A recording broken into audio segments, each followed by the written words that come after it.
defended this nation and each other. They still do. The few, the proud, the Marines.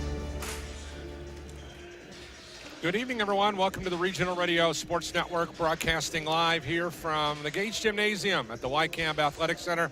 We're standing on Mike Lightfoot Court. Glad you can join us here for Crossroads League men's basketball today. A couple of top 25 teams going at it. I'm Paul Condry along with Coach Mark Gardner. Pilots coming into today's game. They have fallen in the polls to number 16. They were 13 the last go around. Spring Arbor was 14th. They have dropped to 22 as they have lost 2 straight ball games. Pilots have won 2 straight after that 4-game skid, Coach. But once about you put Spring Arbor Bethel as close as the series has been, 39-35 overall. However, believe it or not, the Pilots have won 12 straight in this series. So that'll give you an idea on how successful Spring Arbor was in the early stages of this series. This is the 75th meeting all time. So when you think about the history, we had some great games, and of course, last game out, that 1-point ball game. Yeah, and it's tough to win at Spring Arbor, and so that season, that series overall total was pretty much average because the Pilots would win at home, then they'd go up there and struggle. But like you said, they've won 12 in a row, so they've been able to shift that a little bit more their way because they've been able to pick up those road wins. But this Pilot team, Paul, lost a lot of close games, 4 in a row by by a total of 12 points. They've won a lot of close games. You said a 1-point win here. Picked up a close win against Grace on Saturday. It's going to be the same thing tonight. It's going to be a close one, I think. On the pregame show, we'll hear from Ryan Cottingham here momentarily, but I want to share the thought.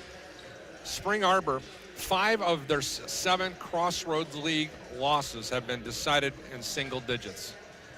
6 of their 7 Crossroads League wins have been decided by single digits. So what does that tell you about the balance of the best league in the country? Tells you right now. Here we have Spring Arbor 19-7, Pilots at 19-7, and 7-7. Congratulations to you. Thank you very much, buddy. David George, the official here. He has no idea that we're on the air, but David is a longtime official here in the Crossroads League, but he's also the sports information director at Cathedral High School. Okay, so getting back to my point both teams are 19-7. Pilots are 1 up on the Cougars going into this very important ball game. But I think when it's all said and done, we'll hear some thoughts from the coaches momentarily. This last 4 or 5 game stretch, it is must win for both ball clubs. We know Spring Arbor, or we know that St. Francis and IWU, they're a given. They're not going to stub their toes down the stretch. I just don't feel that's going to be the case. These 2 teams have not been able to say to themselves, I need a must-win and go out and get it. So the Pilots want to be that team. That's going to be that number 3 team or that number 4 team in the league that goes to the National Tournament Series. Yeah, the Pilots have a 1-game lead on Spring Arbor, Marion, and Mount Vernon, and the Pilots' next 3 opponents, Spring Arbor, Marion, and Mount Vernon. So they have a chance to establish and make some room there in between all those, but at the same time, 1 slip up and you're right back there in that pack. And so this becomes an important stretch for all of those teams. We're not getting 6 teams in the Nationals, maybe 5. Most likely 4, and so yeah, they're scrambling right now. All right, we'll go one-on-one with the head coach of the Cougars, Ryan Cottingham. I spent some time with him earlier today, and I'll file this report.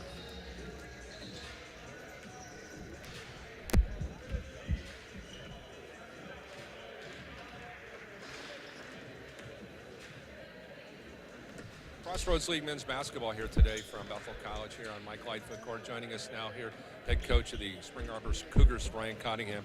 Ryan, first of all, great as always to see you. Kind of give us an idea where you're at as you hit the home stretch in this rugged, rough and tumble Crossroads League.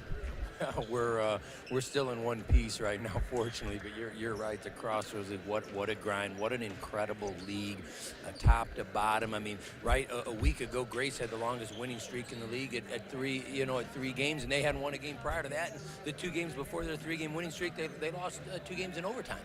And so it's just really, really good. The coaching's incredible. The talent's phenomenal. It's small college basketball at its best, without a doubt. Some numbers are staggering for you guys. 5 of your 7 Crossroad League losses are by single digits. 6 of your 7 Crossroad League wins are by single digits. It really comes down to, if you make a mistake 1 minute into the ballgame, literally that mistake 1 minute in could cost you a win. Have you ever seen anything like that in any other sport that you've watched? Well, you're right. It just goes to show. I mean, every possession matters. I mean, on both ends of the floor, it all matters. And so it's just one possession at a time being dialed in. You know, in basketball, there's not a lot of downtime. I mean, the transition from offense to defense, and you're not in between pitches or plays. Or the focus that you have to have is really tested, the maturity and the experience that is needed, and that's where we're at right now. I think we're just showing a little bit of wear and tear from the grind with so many young kids. Can you sustain that focus mentally and then the energy physically to make the plays when you need to make them? You have to be thrilled about the maturation of Paul Marindet, the kid from Moorside, Indiana. Great pickup for you guys to get an Indiana kid. Give us an idea on his maturation and development, and how happy you are to have him a part of your program. Well, we're thrilled. I mean, he's a winner, and you know, just to see his growth from his freshman year, and I'm talking about off the court, just as a young man, to see him develop has really been fun to watch and witness and be a part of it. And he still has a long way to go, but he's a fierce competitor. He's all about the team. At times he's unselfish to a fault, but he's just continuing to get better on the floor and off. So we're thankful he's just a sophomore. We think we're going to be able to build something pretty special around him. Okay, I want you to turn your attention to the team that calls this court home. The Pilots, I mean, the last time you guys played, it was a one-point game. So once again, it gets back into that single digits, a one-possession game. As you look back on the first time around, it was really interesting because it was Gage out, double-double, Trey Covington with 13-4, Tanner 16 points, Paul Foreman with 10 points. So once again, the Bethel balance has been their success. Can you prevent that from happening again, Ryan? I don't know. I think we've certainly got to play better than we did in that first game. Of course, Paul Marindet, we've talked about him, had some foul trouble and missed extensive time there in the second half, and we're able to hang around. But down the stretch, Bethel made plays. But yeah, I mean, Gage out, when he's dialed in, he's almost unstoppable, right? And so much of it has to do with matchups and how can we match up with Gage and Foreman. And then, of course, they bring in a couple other guys. You know, I think of Luke, and he adds a different dimension. And then Trayvon Covington is such an X factor with the athleticism that he has. If he's making the three ball and then he's slashing too, that just creates some real problems. And Shepard, as a senior, of course, having his best year of his career, which is what you want and need out of your seniors. And then, of course, Ryan, they just have a lot of good parts, right? I mean, 5-6 guys in double figures. And then you've got Ott that can go big, and certainly Trayvon, too. So it's going to be a handful.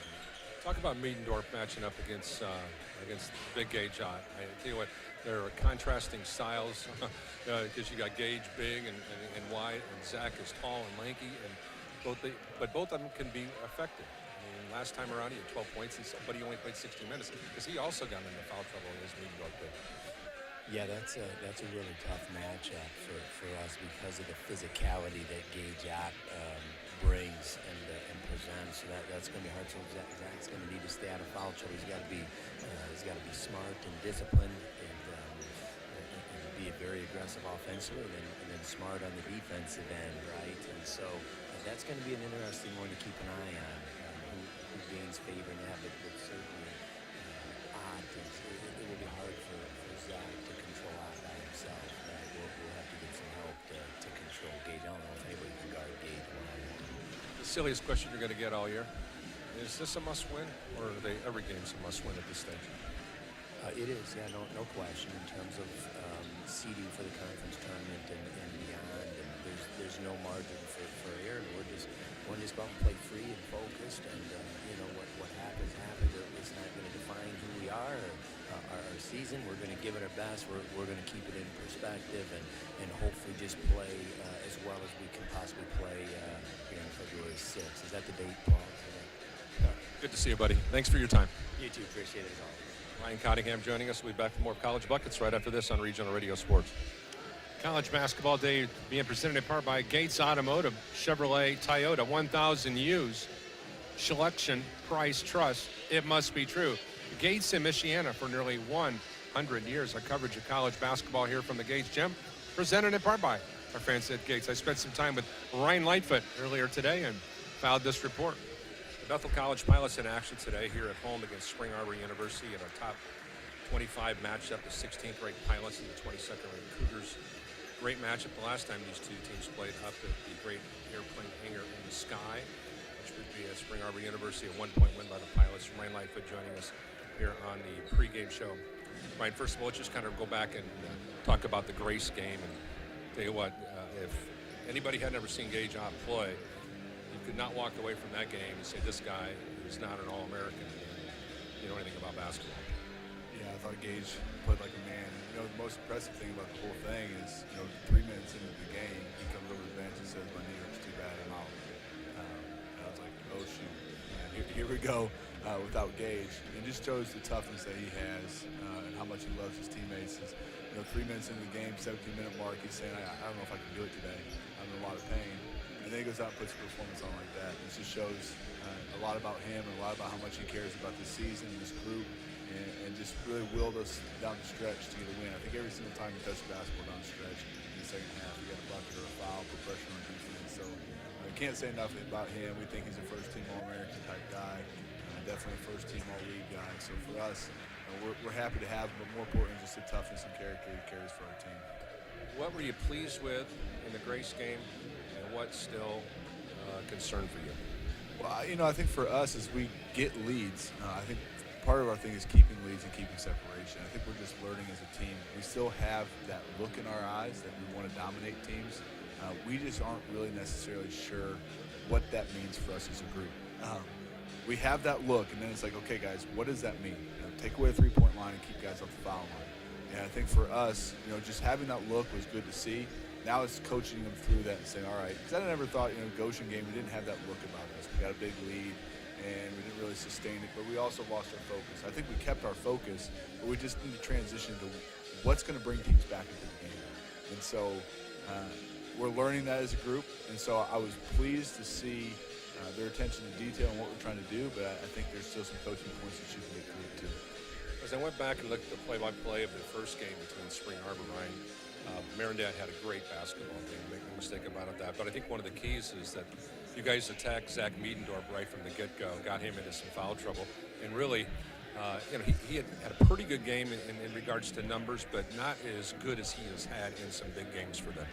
Yeah, I think we did a pretty good job of keeping him off the floor. He had 12 points still, but it was in 16 minutes. So the minutes that he played were extremely effective.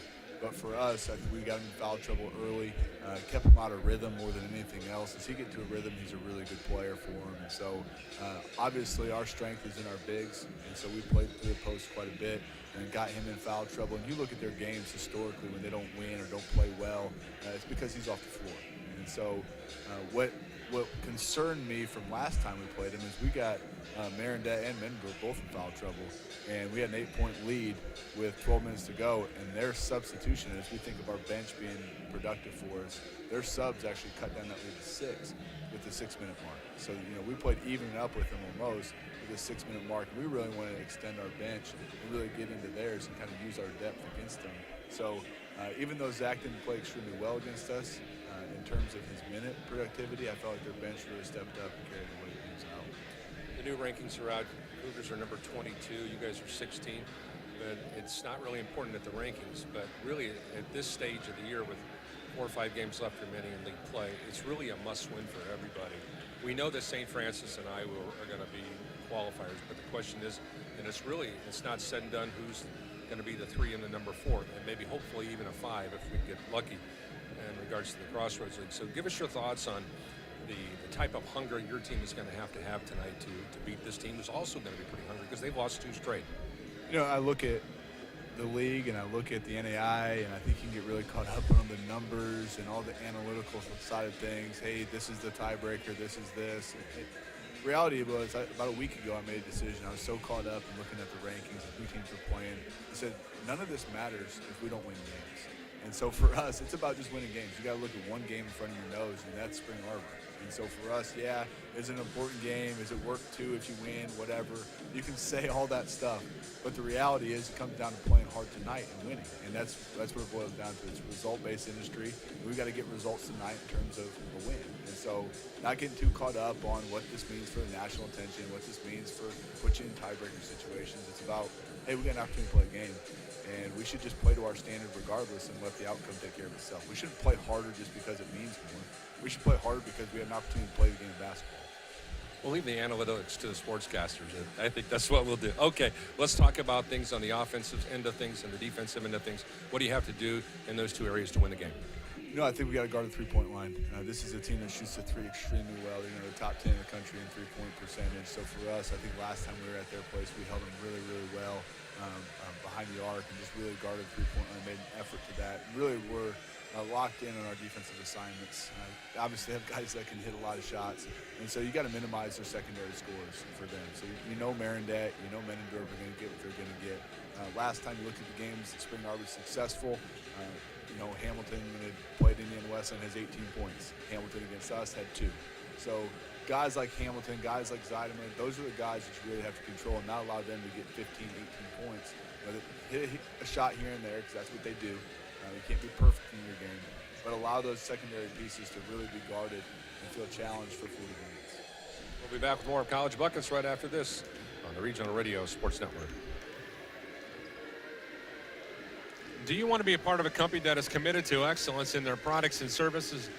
ACOA, a division of Bunnell Aluminum, is a producer in aluminum extrusions and anodizing with job opportunities in their expanded production facilities in Niles, Michigan and in Elkhart. For more information on the benefits and wages, their website is www.aacoa.com, and the phone number is 269-697-1372. AACOA is a proud supporter of high school and college sports on the Regional Radio Sports Network. I'm Paul Condry along with Coach Mark Gardner. Coach, you've heard what the coaches have had to say. You've heard, had a chance to talk about things. What jumps off the page as you try to get through some of the red tape that our boys are talking about here today? You do these interviews every game, Paul, and it's one of those things that they sit there and they say the right thing and they tell you they're focused on tonight only and all that good stuff. And what's going to happen is in the next 40 minutes, they're going to have very little control over what takes place. And these young men have to have that same mentality that their coaches have. You know, there's a reason these two guys are solid coaches at this level. You know, yes, they turn out great young men, but they understand the game. They understand what it takes to win. And hopefully their players display that. You know, both of these teams are fighting. This is going to be a huge game within the conference. And I know Ryan, you know, he hit the nail on the head that it doesn't matter what everybody else does. We can't look at standings. We just have to win our games. We're in control of our own destiny right now if we want to be in that third place hosting a home game. But yeah, I think the key to tonight, Spring Arbor shoots the ball well from the outside, and that's been, you know, when the Pilots have lost games, they've given up 10-plus three-pointers. Exactly. This team's going to shoot a lot of them. And Grace on Saturday was nearly there. Yeah. Let's take a look at these two teams by the numbers as we go to the tail of the tape, presented in part by our friends at the Gates Automotive Group. Spring Arbor comes in averaging 79 points a game, giving up 71. They're out-rebounding their opponents 34 to 33.5. They're shooting 77% from the charity stripe, which is 12th in the country, 49% from the field, 42% from three-point range. They're averaging 11.5 turnovers a game, 15.5 assists, 5 steals, and 3.5 shots, block shots per ballgame. Now for Bethel, Pilots are averaging 85 points a game, giving up right around 75. They're out-rebounding their opponents 42 to 33. They're shooting 69% from the charity stripe, 49% from the field, 39% from beyond the arc. They're averaging 14 turnovers a game, 17.5 assists per contest, 5 steals, and 2 block shots per ballgame. The Pilots, number 5 in the country in defensive rebounding, 31.6 per game. Rebound margin at 9.6. Field goal percentage defensively, and assist as well as field goal percentage offensively. So a lot of positives for the Pilots. We're going to head on down to the legendary Brian Miller for all the details on today's matchup. Take it away, Brian Miller. Your attention, please. Bethel College welcomes all players, officials, and spectators to tonight's contest. As a member of the NAIA, we are proud to be participants in the Champions of Character Initiative. We ask each of you to help create a positive, fun, and competitive environment by showing respect for one another. Fans, on behalf of the Crossroads League and Bethel College, please enjoy tonight's contest.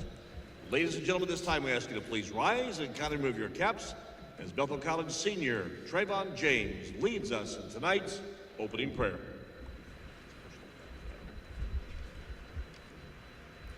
Let's pray. Heavenly Father God, we're so thankful for both of these teams, Lord. We're thankful that we're in a place to be able to worship you tonight.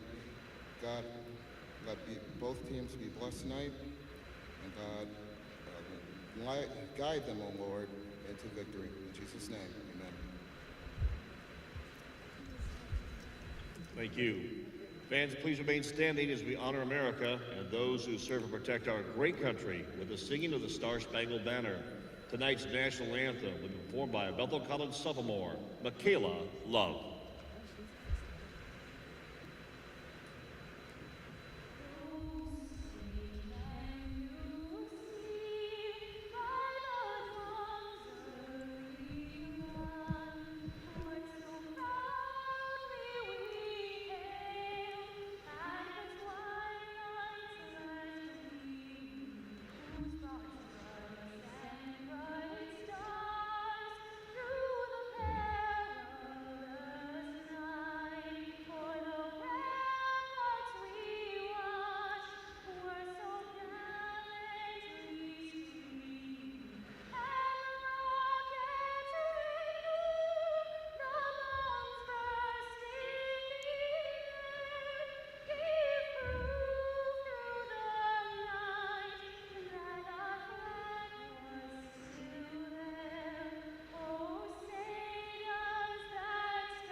Again, good evening, ladies and gentlemen.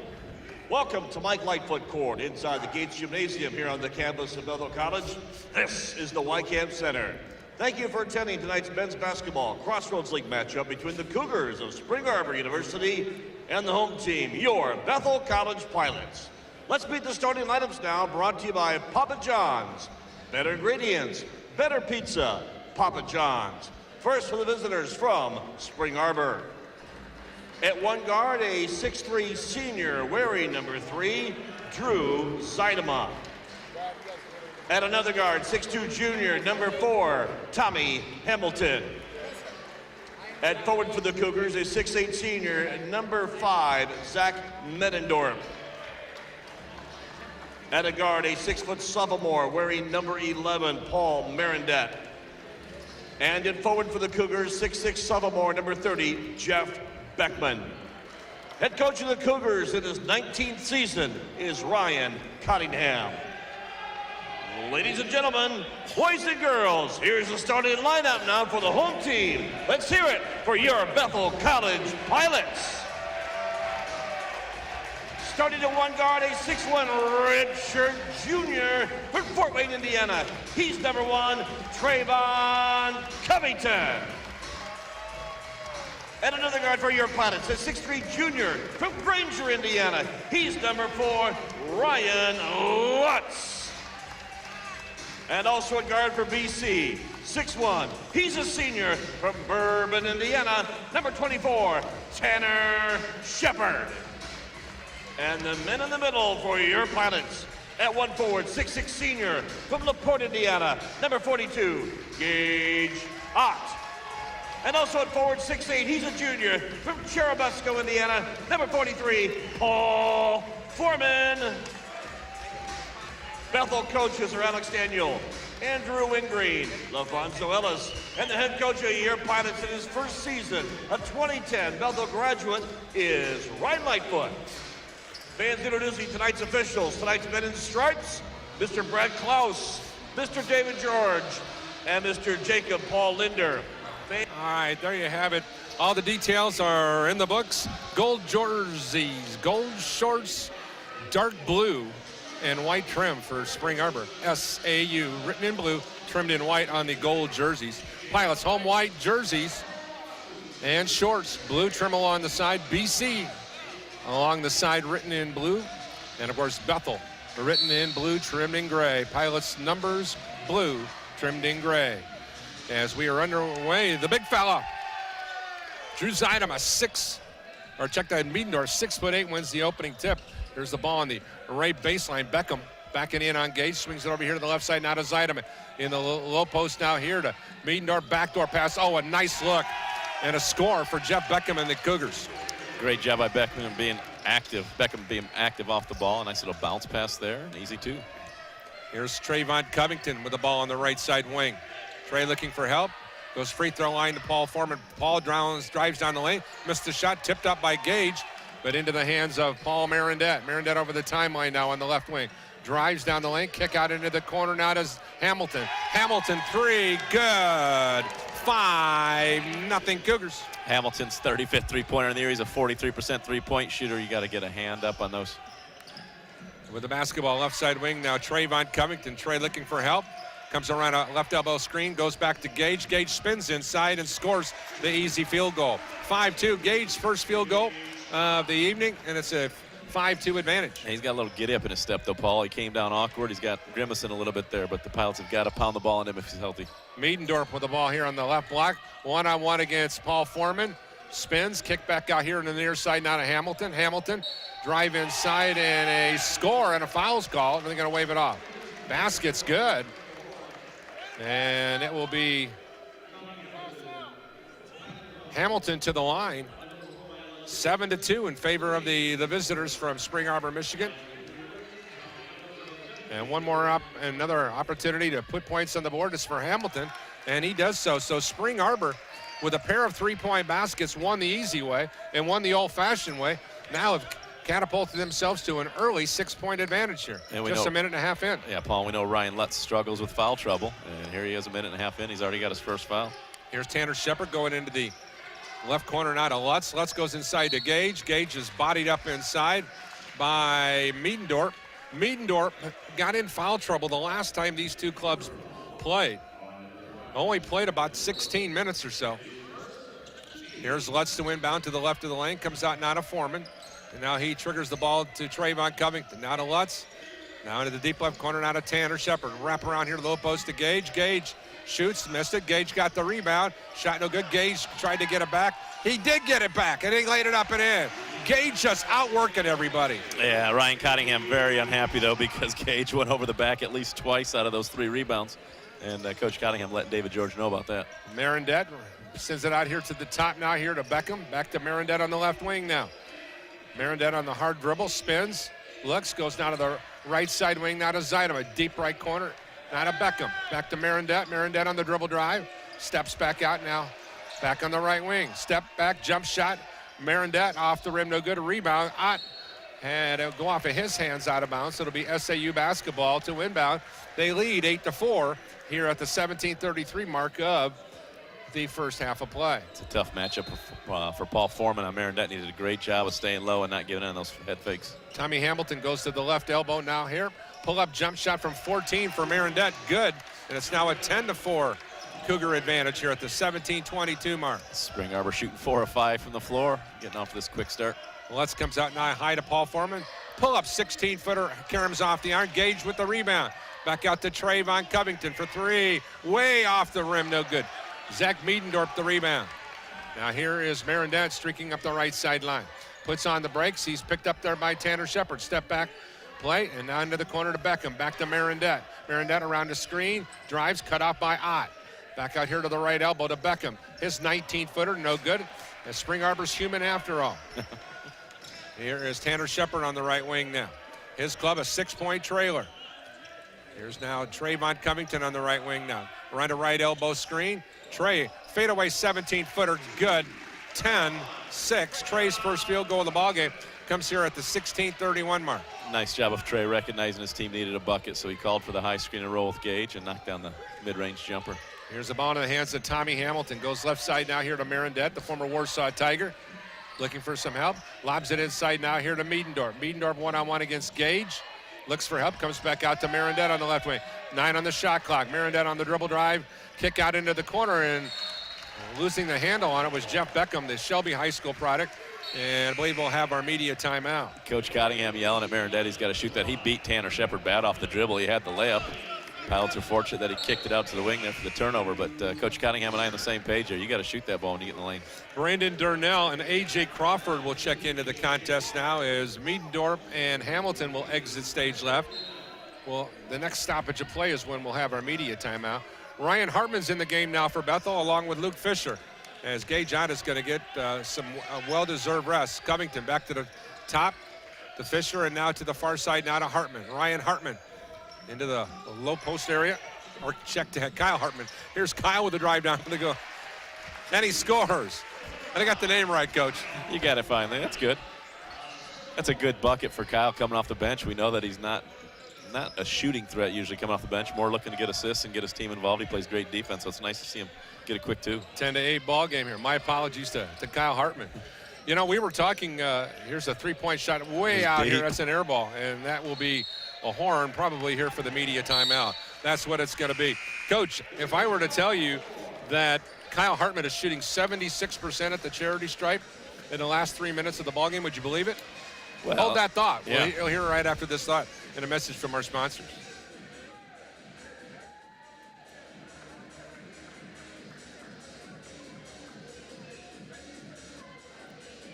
Nothing but top-selling models at Gates of Granger, Michiana's newest, hottest pre-owned sales lot. If you can't tell the difference, why pay the difference? Only you and I know it's used, and I won't tell. Gates knows. Now you know. All right, now we'll come back to that particular thought. Coach, what are you thinking about Kyle Hartman really improving his overall free throw shooting when the game is on the line? 75%. You'll take that, won't you? Yeah. 13 of 17, Paul, and he's changed his free throw form, you know, within the last month or so. He went to a different style and has been more productive. Now, we saw during the Goshen game, you know, he's 1 for 6, starting at about the 4.5-minute mark, so Coach Ryan pulled him out. But, yeah, absolutely, you want to have guys knock down free throws. And, Paul, we took that media timeout. For those that were with us during the pregame, they saw David George come over and say, congratulations, congratulations, congratulations. I believe that's because you were awarded the Lifetime Achievement Award by the Sports Writers. Correct? Yes, sir. And I know you don't like to talk about that, but I'll talk about it for you. Congratulations. All right, thanks a lot, Coach. With the basketball, Ryan Lutz on the far side goes to Trayvon Covington. Trey, triple, good. Boom. Pilots lead it 11-10 on the Trey triple. He's got 5 in the early going. And he's heating up, and we know he goes in those stretches where he can knock down 10 to 12 points in a row. He's got 5 here. With the ball out here now, A.J. Crawford. New Haven High School, Michigan product, playing in his 17th game. Wrap around here to the high post, now to Beckham. Back to Crawford, back to Marinette on the left wing. Marinette around the screen. Pull up 19-footer, in and out, no good. Paul Foreman, the carom. Here's Lutz to walk it up now. Lutz will be here on the right wing. He'll be our halftime guest coach. You'll really enjoy the interview with Ryan Lutz. There's a pass inside to the low post now to Foreman. Foreman, 16-footer, good. Pilots lead 13-10. Nice mid-range jumper there by Paul. And, yeah, I'm looking forward to that halftime interview because Ryan is a man of few words, doesn't say a lot on the court, so it'll be nice to hear him off the court talk a little bit. A.J. Crawford goes into the far corner now to Brandon Durnell. Back out to the top to Marinette. Marinette around the screen. Comes back out to the point. Driving down the lane, Durnell. A nice little head and shoulder fake and a score for the number 23. Nice little play, 13-12.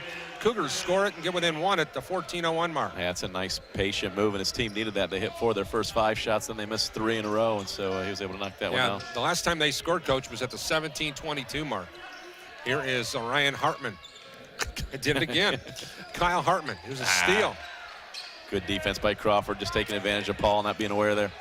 With the basketball over here on the left side now. Marinette goes to the right side now. Here to Zeidema. Zeidema on the spin. Kicks out to Marinette into the low post to Beckham. Beckham was getting bodied up there by Paul Foreman. Paul was getting away with a lot of banging. Yes, right there. he was. Here's Marinette on the drive. And he shoots, missed the shot, and this time the foul whistled on Kyle Hartman. And that'll be 2 shots for Marinette. Marinette's a pretty good free throw shooter at 79% too. And that's pretty good defense by Kyle. He didn't do anything more than what Paul did. Paul got away with it. I think the difference was when you're shooting, they're going to call that bang. If you're just playing, they might let it go. Marinette averaging 18 points, 3.5 rebounds, 5.8 assists per game. And he ties up the contest here at 13-all. And a couple substitutions heading out now. Zeidema and Beckham.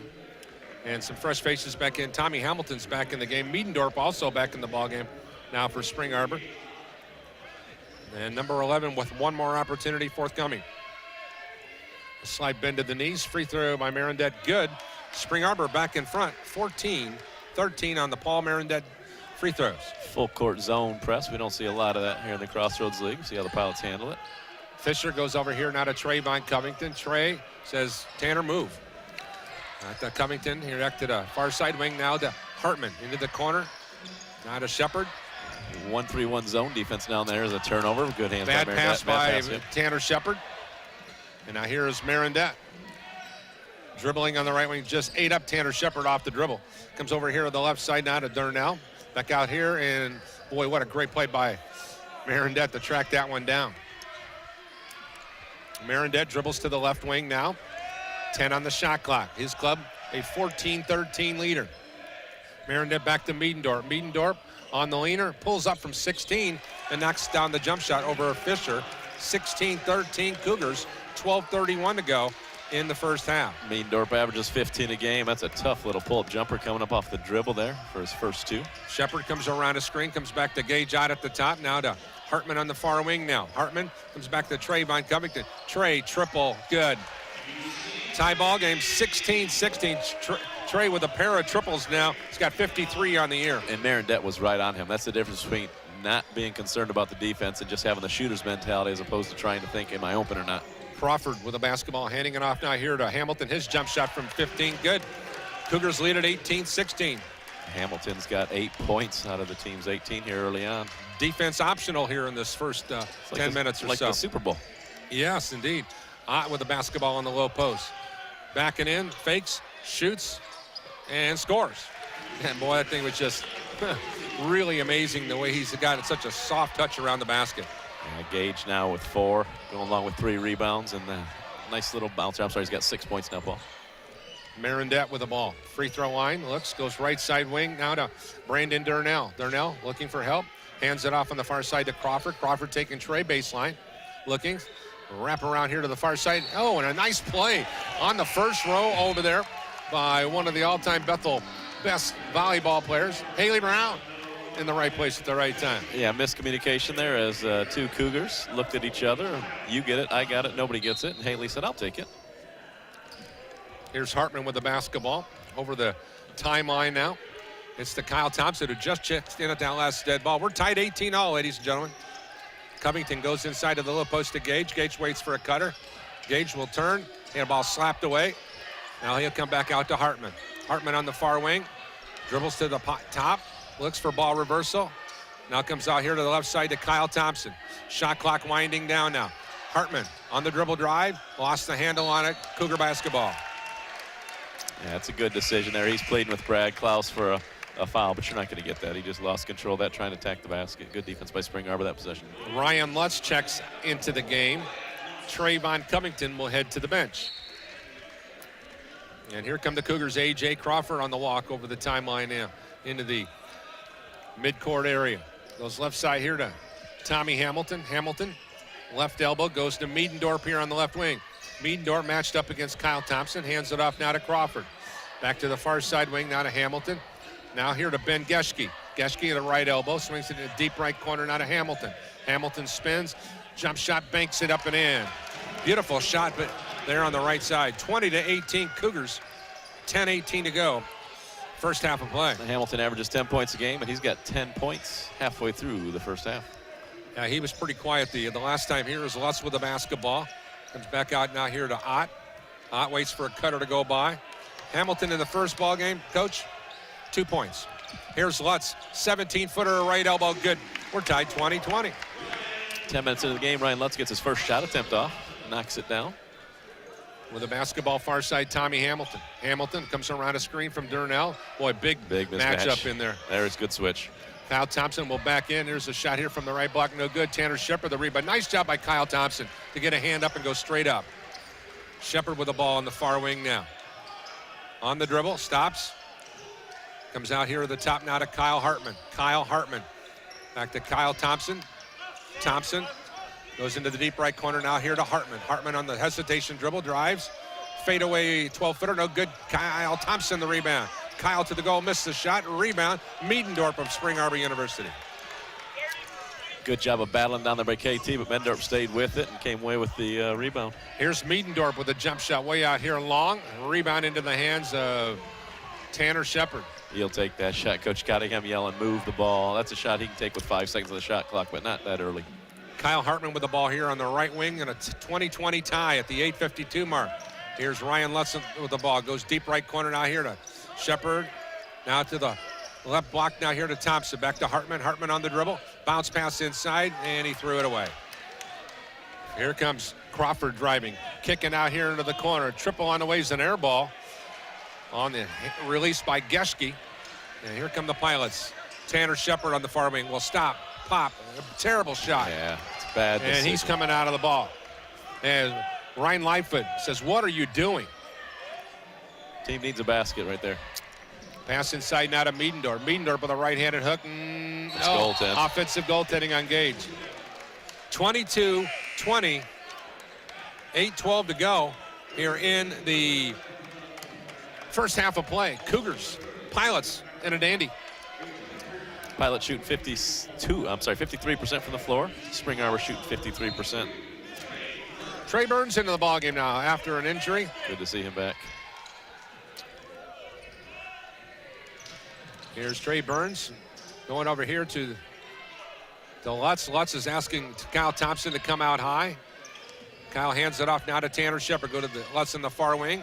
Lutz guarded by Marendette. Lutz on the drive. Lost the handle on it. And the immediate timeout. 7 minutes, 52 seconds remaining in the first half of play. Spring Arbor 22, Bethel 20. We'll be back with more of College Buckets right after this and a message from our fine sponsors. Centier Bank is Indiana's largest private family-owned bank. Since 1895, the Schrag family has built a legacy of success through business and by servicing the communities of northern and central Indiana. Centier's not-for-sale promise pledges to the communities we serve that we will continue to preserve independent banking in Indiana for generations to come. Centier Bank is proud to serve the communities of northern and central Indiana. Please visit Centier.com for more information, and don't forget to like us on Facebook, member FDIC. There's always a moment of truth where it's either put up or shut up. We were yelling our hearts out. Even in our weakness, even in our pain, we continue to push. I don't know where the pain went to, but all I know is that I had what it took. I am a United States Marine. PFC Darrell Willis serves his country as a Marine. Will you? Visit Marines.com or call 1-800-MARINES. Welcome back here on Regional Radio Sports. Paul Condry along with Coach Mark Gardner. Thanks again to Andrew Bowen and Tiny Kinder up there running the show.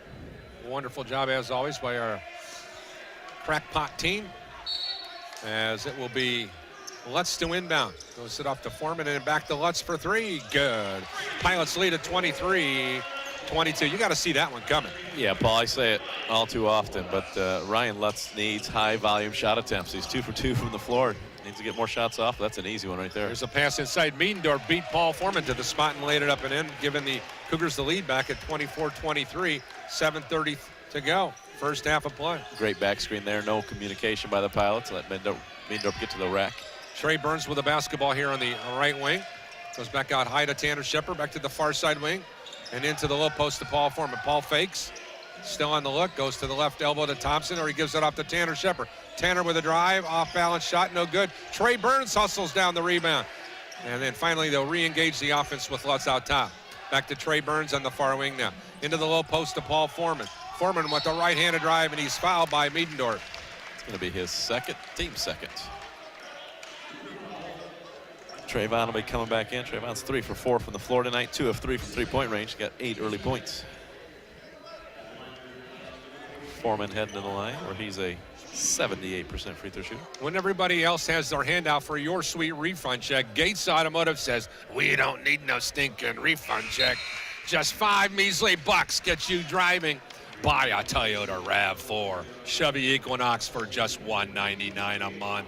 Or choose Toyota Camry or Chevy Cruze for just $189 always over 1,000 used, 500 new. Just a $5 makes you a driver at Gates. Shop any of our 5 locations in Michiana or online at gatesautomotive.com. Selection, price, trust, Gates Automotive Group. Pair of free throws, Coach? Pair of free throws, 25-24 Pilots, 6:50 to play here in the first half. With the ball out here on the top now, Tommy Hamilton swings it back here to the left side. Now here to Jeff Beckham, and a whistle on Trey Burns. Now, you got to look at Trey Burns back into the lineup now, Mark. Dominic Jenko, who has played really, really special the last couple times out. Now, he goes down a notch, you think, on the bench? What are you thinking here? Yeah, Dom drops down, and, you know, he's been there when his team needed him, much like Nick Foles in the Super Bowl. Wentz goes down, but Dom knew that's Trey's spot. Trey had that spot before he got hurt, and so Dom, he's done that all year. He's been ready when needed, but he also understands his role. He's a big Ben knockdown. Geschke knocks down the triple. That's only his 33rd of the year. He lights the lamp there to give the Cougars the lead back at 27-25. It's a big three-pointer there, matching the Lutz three-pointer on the out-of-bounds play from the Pilots earlier. Here's Paul Foreman at the top, goes to Trayvon coming into the low post to Gage out. Gage is going to back in. Shuffle the feet. And he traveled with the basketball. It's a good call. There was a lot of body up high, but he shuffled his feet there. The officials got that. That's a good call. Substitutions out of the ball game. Miedendorf and Geschke back in will be Zeidema. Boy, I tell you, Ryan Cottingham gets a lot of mileage out of some really, really solid kids, just dedicated. And just rotating players to bang and Gage out tonight is the plan. Wow, Lutz goes down. There's a jump shot on the far wing. Good by Tommy Hamilton, giving the Cougars a 5-point lead now at 30-25, 5:57 to go. I think Ryan tripped over his teammate there. There's Burns. Yep. Burns on the drive, and they're going to say an offensive foul on Trey Burns. I think Ryan is going to take a timeout. Yeah, again, understand your role. We saw Shepard force a bad shot there. Burns trying to do a little too much.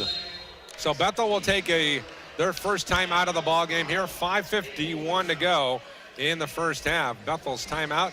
They find themselves down 5 at 30-25. We'll be back with more College Buckets right after this on Regional Radio Sports. They came from every corner of the country, from small towns and big cities. But they all shared one thing in common. They belonged to a family called Marines. A tough and determined few dedicated to protecting everything we hold sacred.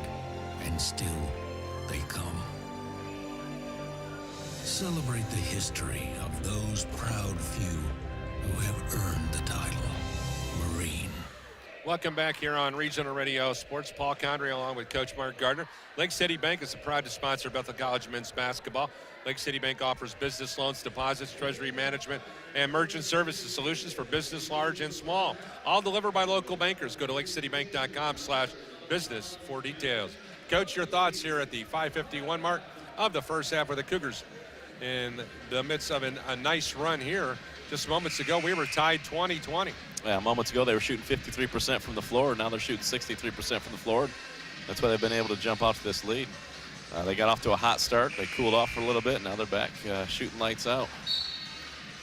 Taking a look at the Crossroads League tonight. Taylor is at Indiana Wesleyan. St. Francis is at Huntington. Marion is at Grace. And Mount Vernon travels up to Elkhart County to take on the Maple Leafs. There's the ball into the corner now to Burnell. Durnell looking for some help. Goes back to Marindette. Back to Durnell. Durnell with a drive. Charge. Runs over Gage Ott. And where is the call? Gage got hammered, and there's no call. And then Trayvon Covington slips it over here. And then stepping on the end line Lutz got shut out. He got pushed out. Oh, my. That was bad. Yeah, that's a missed call there. Gage stepped up and took one and was not rewarded for it. Marindette will inbound the ball to the left of the lane. Coach Cottingham questioned whether the Pilots had possession before Lutz got shoved out of bounds.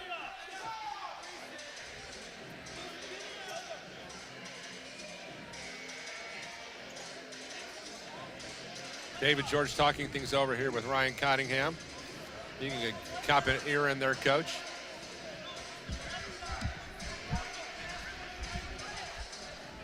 And after the discussion with Mr. George, Coach Cottingham. Coach Cottingham said check with the third official. Thinking, well, he missed the first charge, so he missed the second one, too. He just missed one on both teams. I think Ryan's right, though. Hamilton over here to Durnell. His jump shot from 3 is no good, and the rebound ricochets into the hands of Bethel #1, Trayvon Covington. Here's Tanner Shepard with the ball and a whistle inside on Durnell, bodying up Gage Ott. Paul, we heard when they announced the teams, Ryan Cottingham in his 19th season. And I remember when you and I first started doing this, one of the first games I did with you was up at Spring Arbor, and he was one of the youngest coaches in the conference back when you had, Patterson and Grimes and those guys that have since retired, the Coach Lightfoot. Right. Well, I was talking to Brandon Baum, excuse me. He was his assistant for 9 years, because Ryan came into the Crossroads, Spring Arbor, and Ryan Cottingham came in about the same time I started doing Bethel basketball, so I've had a chance to get to know him. And as Paul Foreman goes to the line, but I'd like to send a prayer request out to a couple people. Number one, Ryan Cottingham. Ryan Cottingham's brother-in-law was killed in a car wreck last week. Difficult situation in an automobile, but left behind a couple children and difficult situation. Just pray for Coach Ryan Cottingham. I also want to ask you to pray for our Bethel Sports Information Director, Andrew Bowen. His wife has developed some thyroid cancer, so just going to ask our wonderful listening audience out there who are engaged in their faith walk to pray for those wonderful people who've touched our lives in many, many ways. Here, after a pair of free throws for Paul Foreman, it's now Spring Arbor with the basketball. Zeidema on the running left-handed shot, no good. Rebound, Trayvon Covington. Trey will push it up over the timeline now. And Trey backs that out of harm's way on the far side wing. Now he'll dribble here to the point. Now ball reversal to the left side where he hands it off to Tanner Shepard. I think he stepped out of bounds. Boy, tell you I what. think he got away with one right there. I thought he landed before he threw it. Screen to row, Gage Ott tips it through here, and Gage throws it away. Back the other way, Zeidema flares out to the left wing. Tries to hit the trailer, does so. Swings it right side, Marendette. Now back into Hamilton. Hamilton on the drive. Nice shot by Gage to not give him an inch. And then Paul Foreman takes advantage of the missed shot. Now the Pilots, a three-point trailer. 4 minutes to go first half. There's a pass inside to Gage Ott, and Gage is mugged inside by Jeff Beckham. And Gage was telling Paul, reverse the ball over here to the wing in front of us for a better post-entry pass. Paul forced it there and was fortunate because they could have very easily called Gage for holding off the defender. And we have a timeout, Ryan Cottingham. So both of those coaches have extended themselves. He's going to take a 30-second timeout. And they'll discuss pleasantries. Our coverage today, presented in part by ACOA. Do you want to be a part of a company that is committed to excellence in their products and services? ACOA, a division of Bonnell Aluminum, is a producer of aluminum extrusions and anodizing with job opportunities in their expanding production facilities in Niles and Elkhart. For more information on wages and benefits, the website is www.aacoa.com. And you can call them at 269-697-1372. Once again, that's 269-697-1372. ACOA is a proud supporter of high school and college sports on the Regional Radio Sports Network. Also, a quick reminder to join us at halftime for the Zip Printing Bethel Trivia question. And now it'll be Ryan Lutz to inbound. Goes now here to Tanner Shepard. Shepard comes back out here high now to Lutz. Lutz on the far wing. Now goes to Gage Ott. Gage on the dribble inside. Turns, shoots, missed it. Rebound. Foreman goes back up, missed it. Tipped up Gage. Gage comes away with it. Gage shoots, missed it. Gage tips again. This time it wouldn't go in. I hope the stat guy is working on that because Gage got 4 offensive rebounds. He's a man among boys in there. Pilots are out rebounding Spring Arbor 18-6 right now, but they trail by 3. And Gage will go to the line, and with 3 minutes and 48 seconds to go.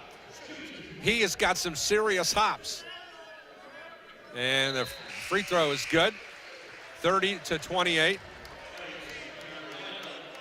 Gage Ott took himself out of the ballgame, Coach, at the 3 minutes into the game against Grace. His knee was so bad and was not healthy. He was in so much pain. He took a couple Advils, came back in, and literally put his team on the back the second half. One of the toughest kids I have ever been around. Gage Ott ties up, puts Bethel within 1 at 30-29. And Gage, I was just talking to somebody this morning about how He's a gentle giant off the floor, one of the kindest, most polite young men you'll deal with. But boy, when he gets on that floor, get out of his way. He's got a job to do. Absolutely. You know who he is? He is Reggie White in a Bethel uniform. That's who he is. Here's the Ryan Lutz after Spring Arbor turned it over. Bad pass, a rare mistake by the Cougars. Cougars only average 11 turnovers a game. Here's Trayvon Covington slipping off a screen. Back to Foreman at the top. Paul, 16-foot shot, good. Bethel has the lead back, 31-30 on the Paul Foreman 16-footer straight on. 8 points, 3 rebounds here for Paul in the first half. It's the second mid-range jumper he's knocked down. Paul doing a nice job. Here's Marindette with the ball. He'll take the 17-footer straight on, and he answers over Tanner Shepard. 32-31 as we ride the seesaw here at the 2:53 mark of the first half. Marindette with 6 first half points. Now we see a 2-3 zone out of Spring Arbor. Look for the Pilots to run one of those set plays, either a baseline screen or just give it to Trayvon in the corner for 3. Trey, shot no good. A rebound ripped out of there by Tommy Hamilton. Hamilton has had a great first half. Flares it out to the far wing, now to Zeidema. Zeidema looks for help. He's on the dribble drive, stops, comes over here to Hamilton and back to Marindette on the left wing. Marindette stops, bounce pass to the corner, now to Beckham. Beckham back to Marindette on the far wing. Marindette dribbles, drives baseline, missed the shot, the rebound, Kyle Thompson of Bethel. Well, Marindette's giving fits out there to Tanner Shepard off the dribble drive. Yeah, but he's only got 6 points, and that's a key because he can put up 20, 25 points easily. Lutz with the ball at the top, now flares out to Paul Foreman. Paul with a spinner rabbit to the goal, and he scores, and he is fouled. 33-32, Paul Foreman scores his 4th consecutive point, and that with 1:57 to go here in the first half, he'll try to complete the old-fashioned 3-point play. It's a tough play for Bartholomew. All he was doing was standing there, and he just couldn't get out of Paul's way. The shot had already been released, and he just banged into him after the release. Paul with 10 points here in the first half. Solid first half. Paul, the last time these two clubs met, only played 19 minutes and had 10 points and 5 rebounds. And already there here in this first half. The big fella from Churubusco gives his club a 34-32 advantage. 1:57 to go first half in a tremendously entertaining basketball game here from Mike Lightfoot court. And now to walk it up, A.J. Crawford for Spring Arbor. Comes over here on the left side now to Paul Marindette. Marindette back here to the far side wing. Hamilton back out here to the top now to Crawford. Crawford goes to the far side to Hamilton.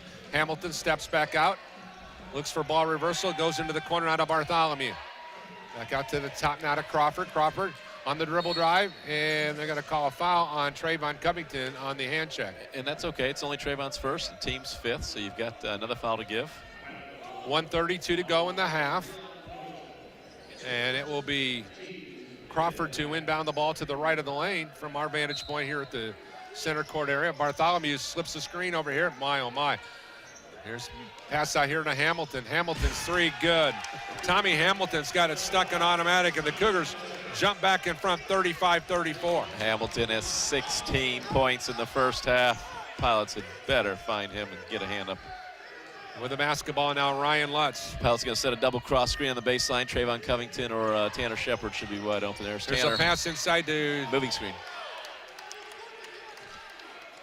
Moving screen on Gage, and that will be Gage's first, team 6th.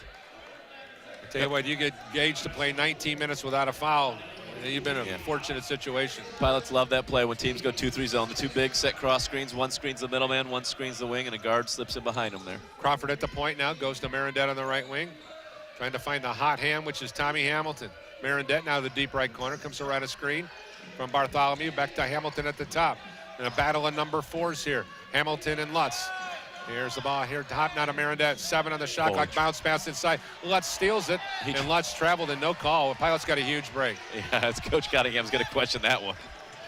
He just dove on the floor once he established possession. Trayvon Covington on the far wing. Skip pass over here to Lutz on the right wing. Lobs it inside to Gage. Gage going one-on-one against Beckham. Skip pass to Tanner Shepard. Tanner looks, goes inside to Kyle Thompson, and Tanner Shepard throws it away. Here's Crawford kicking it out to Hamilton. With 19 seconds to go, they'll play for 1. And Marindette will handle the ball here at the midcourt area, now here at the semicircle, here on Mike Lightfoot court. Turnover number 9 for the Pilots in the first 7 half. seconds. Marindette at the top, looks for help, swings it to the far side to Crawford. Tanner Shepard with the steal. And then a foul called on Crawford. Heads up play by Tanner Shepard. It's a 1-and-1. That's going to be the team's 8th foul. 1.8 to go. So you have a chance to hold it for the last shot, guaranteed to go in with the lead, and you throw it away. And that's what, again, Ryan, I'm going to side with Ryan again. He's saying, come on, Brad. You're really going to call that with 1.8 to go. You know, you're rewarding Tanner for doing very little there other than get his hand on the ball 70 feet from the basket. Tanner Shepard on the season, a 76% free throw shooter, averaging 10.7 a game and 5 rebounds. The left-hander's shot good. And all that does is tie up the ball game at Tony Esposito's. 35 all. I was thinking the big hurt, but okay. And one more for Tanner Shepard. Both of them in the Chicago Sports Hall of Fame. I'll say that. There you go. Tony in the Hall of Fame, Hockey Hall of Fame, the Big Hurt, and the Baseball Hall of Fame. 36-35. And here's Crawford. 3/4 court shot on the way. Off the side of the backboard, no good. 20 minutes are in the books here from Bethel College. We're live on Mike Lightfoot court. The home team, a 1-point leader, 36-35. After the timeout, we'll come back and go one-on-one with Ryan Lutz, former Penn standout. He'll be joining us on our student profile right here on the Regional Radio Sports Network.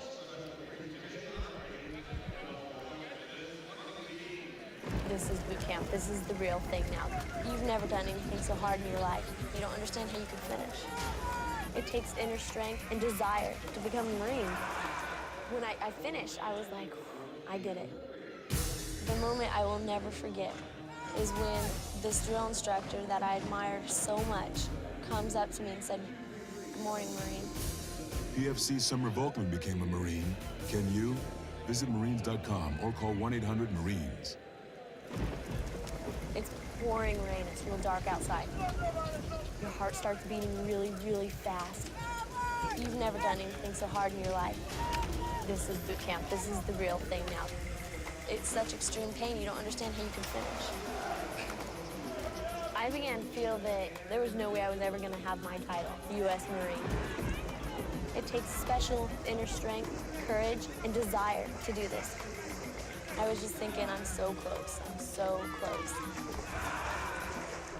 And when I finished, I was like, I'm done. I did it. The moment I will never forget is when this drill instructor that I admire so much comes up to me straight in front of me, put her arm on my shoulder and said, "Good morning, Marine." PFC Summer Volkman became a Marine. Can you? Visit Marines.com or call 1-800-MARINES. The few, the proud, the Marines. Welcome back here at halftime. Our student profile with Ryan Lutz, the product of Penn High School. He's joined us here on the halftime show. The 6'3", 190-pound junior, averaging 11 points, 3.5 rebounds, 2 assists per ball game. Ryan, first of all, let's just talk about growing up here locally at nearby Penn High School. I've been over there doing Penn games for some time now, and we're getting a chance to watch your brother Drew, and just being a part of this community and staying close to home. There's a lot of kids who can say, hey, I want to move halfway across the continental U.S., go play basketball. But you guys, you stay close to home. You went to Holy Cross initially, and now you're back here at Bethel. Your thoughts on just making the decision to stay home because you have a great family who supports all the aspects of your athletic life? Yeah, I mean, my family's a huge part of it. Originally, I was one of those kids that wanted to get away from home and go far away to college. But when I got down to the nitty-gritty, I wanted to be close so I could watch my brother and support him and be close to my family. And it's really worked out in the long run. All 6 of my family members are all within this area, so it's really nice. We have a lot of family time. All right, I want you to break down the difference of playing in the Chicagoland Collegiate Athletic Conference and the Crossroads League. You have experienced both. There's very few athletes who get a chance to see that. You've been through that league in both gymnasium, home and away. What's the difference between the Crossroads League and the CCAC? Well, first and foremost, both leagues are very tough leagues. And actually, Carl Columbus, one of my former teammates, texted me when I transferred here and said I'll have the opportunity to play in 2 of the best conferences in the NAIA, and that's definitely true. The CCAC and the Crossroads both are, I mean, you can never take a game off. Every team from top to bottom is a tough game. The The biggest difference I think for me right now is in the Crossroads League, we play everyone twice, home and away. And so you get familiar with faces and they know your plays, so it really comes down to not the plays, but just how you play. And that's the biggest difference I've noticed so far this year, just the familiarity with all the different players and playing everyone twice. And really a contrasting styles compared to Holy Cross. It's really a methodical style of play versus Bethel, where these guys want to get you up and down the floor. Yeah, definitely. It's a little more fast-paced, but with both programs, I mean, both are very move the ball, and the more you move the ball and get other people involved, the more effective the offense is. I think both are similar, just one's a little more fast-paced and adjust to the Crossroads League. All right, anytime you make a move from point A to point B, there's always that, feeling out scenario, kind of getting to know your teammates. Was that a seamless transition for you moving to BC? Yeah, it was a lot easier than I thought it'd be. I was a little nervous when I came into the gym, but the guys embraced me, the coaching staff embraced me, and it took me a little bit to embrace them just because I'm a little shy. But once I did, it's been a blessed experience. Ryan mentioned to me that he had the conversation with you is, here's the keys to the bus, now drive. Yeah, he did, and it's something that I've struggled with just because I know the history and the success of Bethel, and I just get in my own head thinking that I don't deserve to be a part of that. But he's told me, like, I am a part of it. I've worked hard enough, and I've earned it, and that's something we're going to have to look to take advantage of as the season continues on.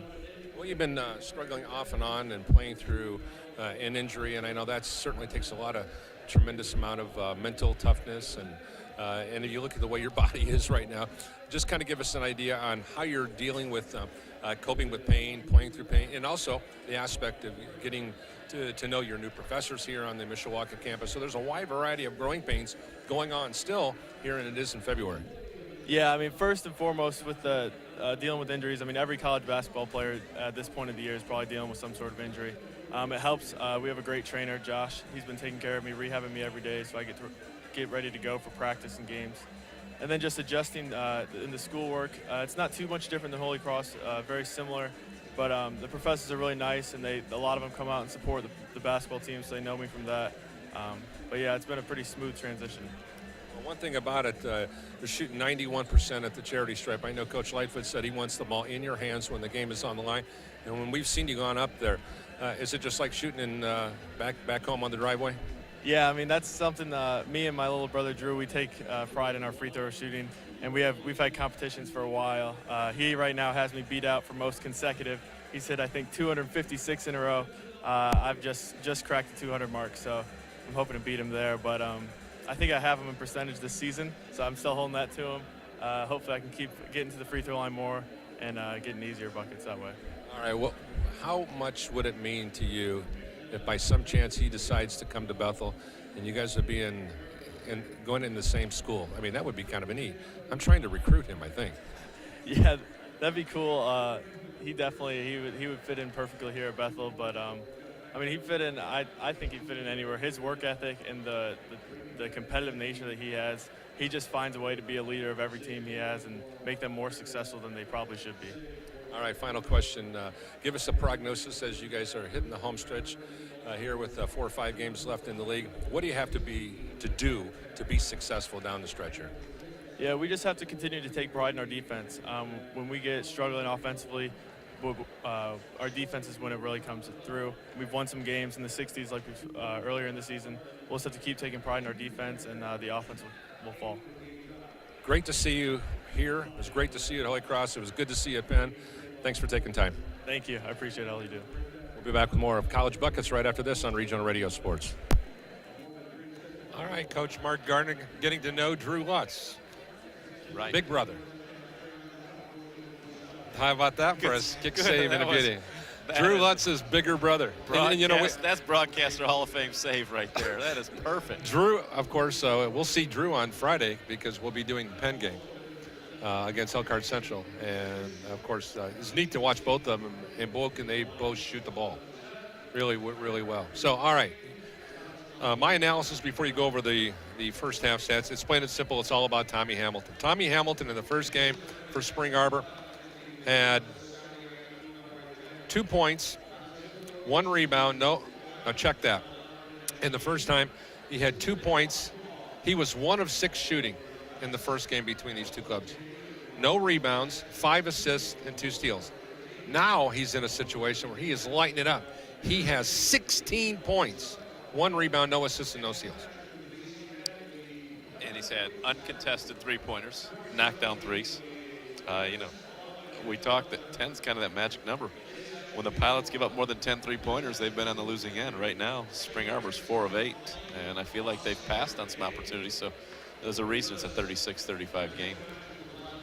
It was a 1-point game the last time these two played. Absolutely. Let's see what happens here. All right, let's take advantage of that stat sheet right there. Spring Arbor shooting 14 and 27, 52%, 4 of 8 from downtown, 50%, and they hit all 3 of their free throws. Only 7 rebounds, 2 on the offensive end, and those were team rebounds, meaning the ball was knocked out of bounds or something. It wasn't a corral by somebody and a chance to go back up. They have 7 assists, 5 turnovers individually. Medendorf has 6 points, 2 rebounds and assists. Jeff Beckman is 1 for 3 from the floor. He's got 2 points. Drew Zeidema 0 of 2 from the floor. Tommy Hamilton 6 of 7 from the floor. Knocked down all 3 of his triples. Knocked down his only free throw, so he's got 16 points to go along with the rebound. Paul Marendette, quiet first half, which scares me. 2 of 5 from the floor. Hit both free throws. 6 points, 5 assists, a steal, and a rebound. But we know he's capable of putting up a lot in a hurry. Ben Gesche was 1 of 2. They were both triples, and so he's got 3 points. A.J. Crawford missed a long 3 at the buzzer there. He did have a rebound, an assist, and 2 steals. Brandon Durnell, 1 of 3 from the floor. He missed a 3-pointer. He's got 2 points. He does also have 3 fouls, though, 3 first-half fouls. And Bartholomew came in and picked up a late foul. For the Pilots, they were 12 of 25 from the floor, 48%, 3 of 6 from downtown, 50%. They hit all 9 of their free throws. How about that? 18 rebounds, 8 on the offensive end. So the Pilots have more offensive rebounds than Spring Arbor has rebounds tonight. And yet it's a 1-point game. 7 assists on their 12 baskets, 9 turnovers, which is way too many because they've been bad turnovers tonight. Gage is 3 of 7, knocked down both free throws. He's got 8 points, 5 rebounds. Paul Foreman 3 of 6 from the floor. He knocked down all 5 of his free throws, 11 points, 3 rebounds, 2 assists. Trayvon 3 of 5 from the floor, 2 of 4 from downtown. He's got 8 points, 2 rebounds, and an assist. Ryan Lutz hit both of his shot attempts. 1 was a triple. He's got 5 points, a rebound, and an assist. Tanner Shepard 0 of 2 from the floor, 0 of 1 from three-point range. He knocked down both free throws, 2 points, 3 steals, 3 rebounds, but 2 turnovers there. Kyle Hartman 1 of 2 from the floor, 2 points, a rebound, and an assist. Trey Burns had 1 offensive rebound. Luke Fisher picked up an assist. And Kyle Thompson was 0 of 1 from the floor. He did grab 2 rebounds and dish out an assist. So, you look at the Pilots, you got 2 turnovers from Gage, 2 from Paul, 2 from Tanner, 2 from Kyle. As far as foul trouble for the Pilots, Trey Burns, the only one with 2 fouls. And this foul trouble for Spring Arbor, 3 on Durnell and 2 on Medendorf. We'll be back with more. 36-35 Bethel at the half. We'll be back right after this. Indiana's largest private family-owned bank. Since 1895, the Schrag family has built a legacy of success through business and by servicing the communities of northern and central Indiana.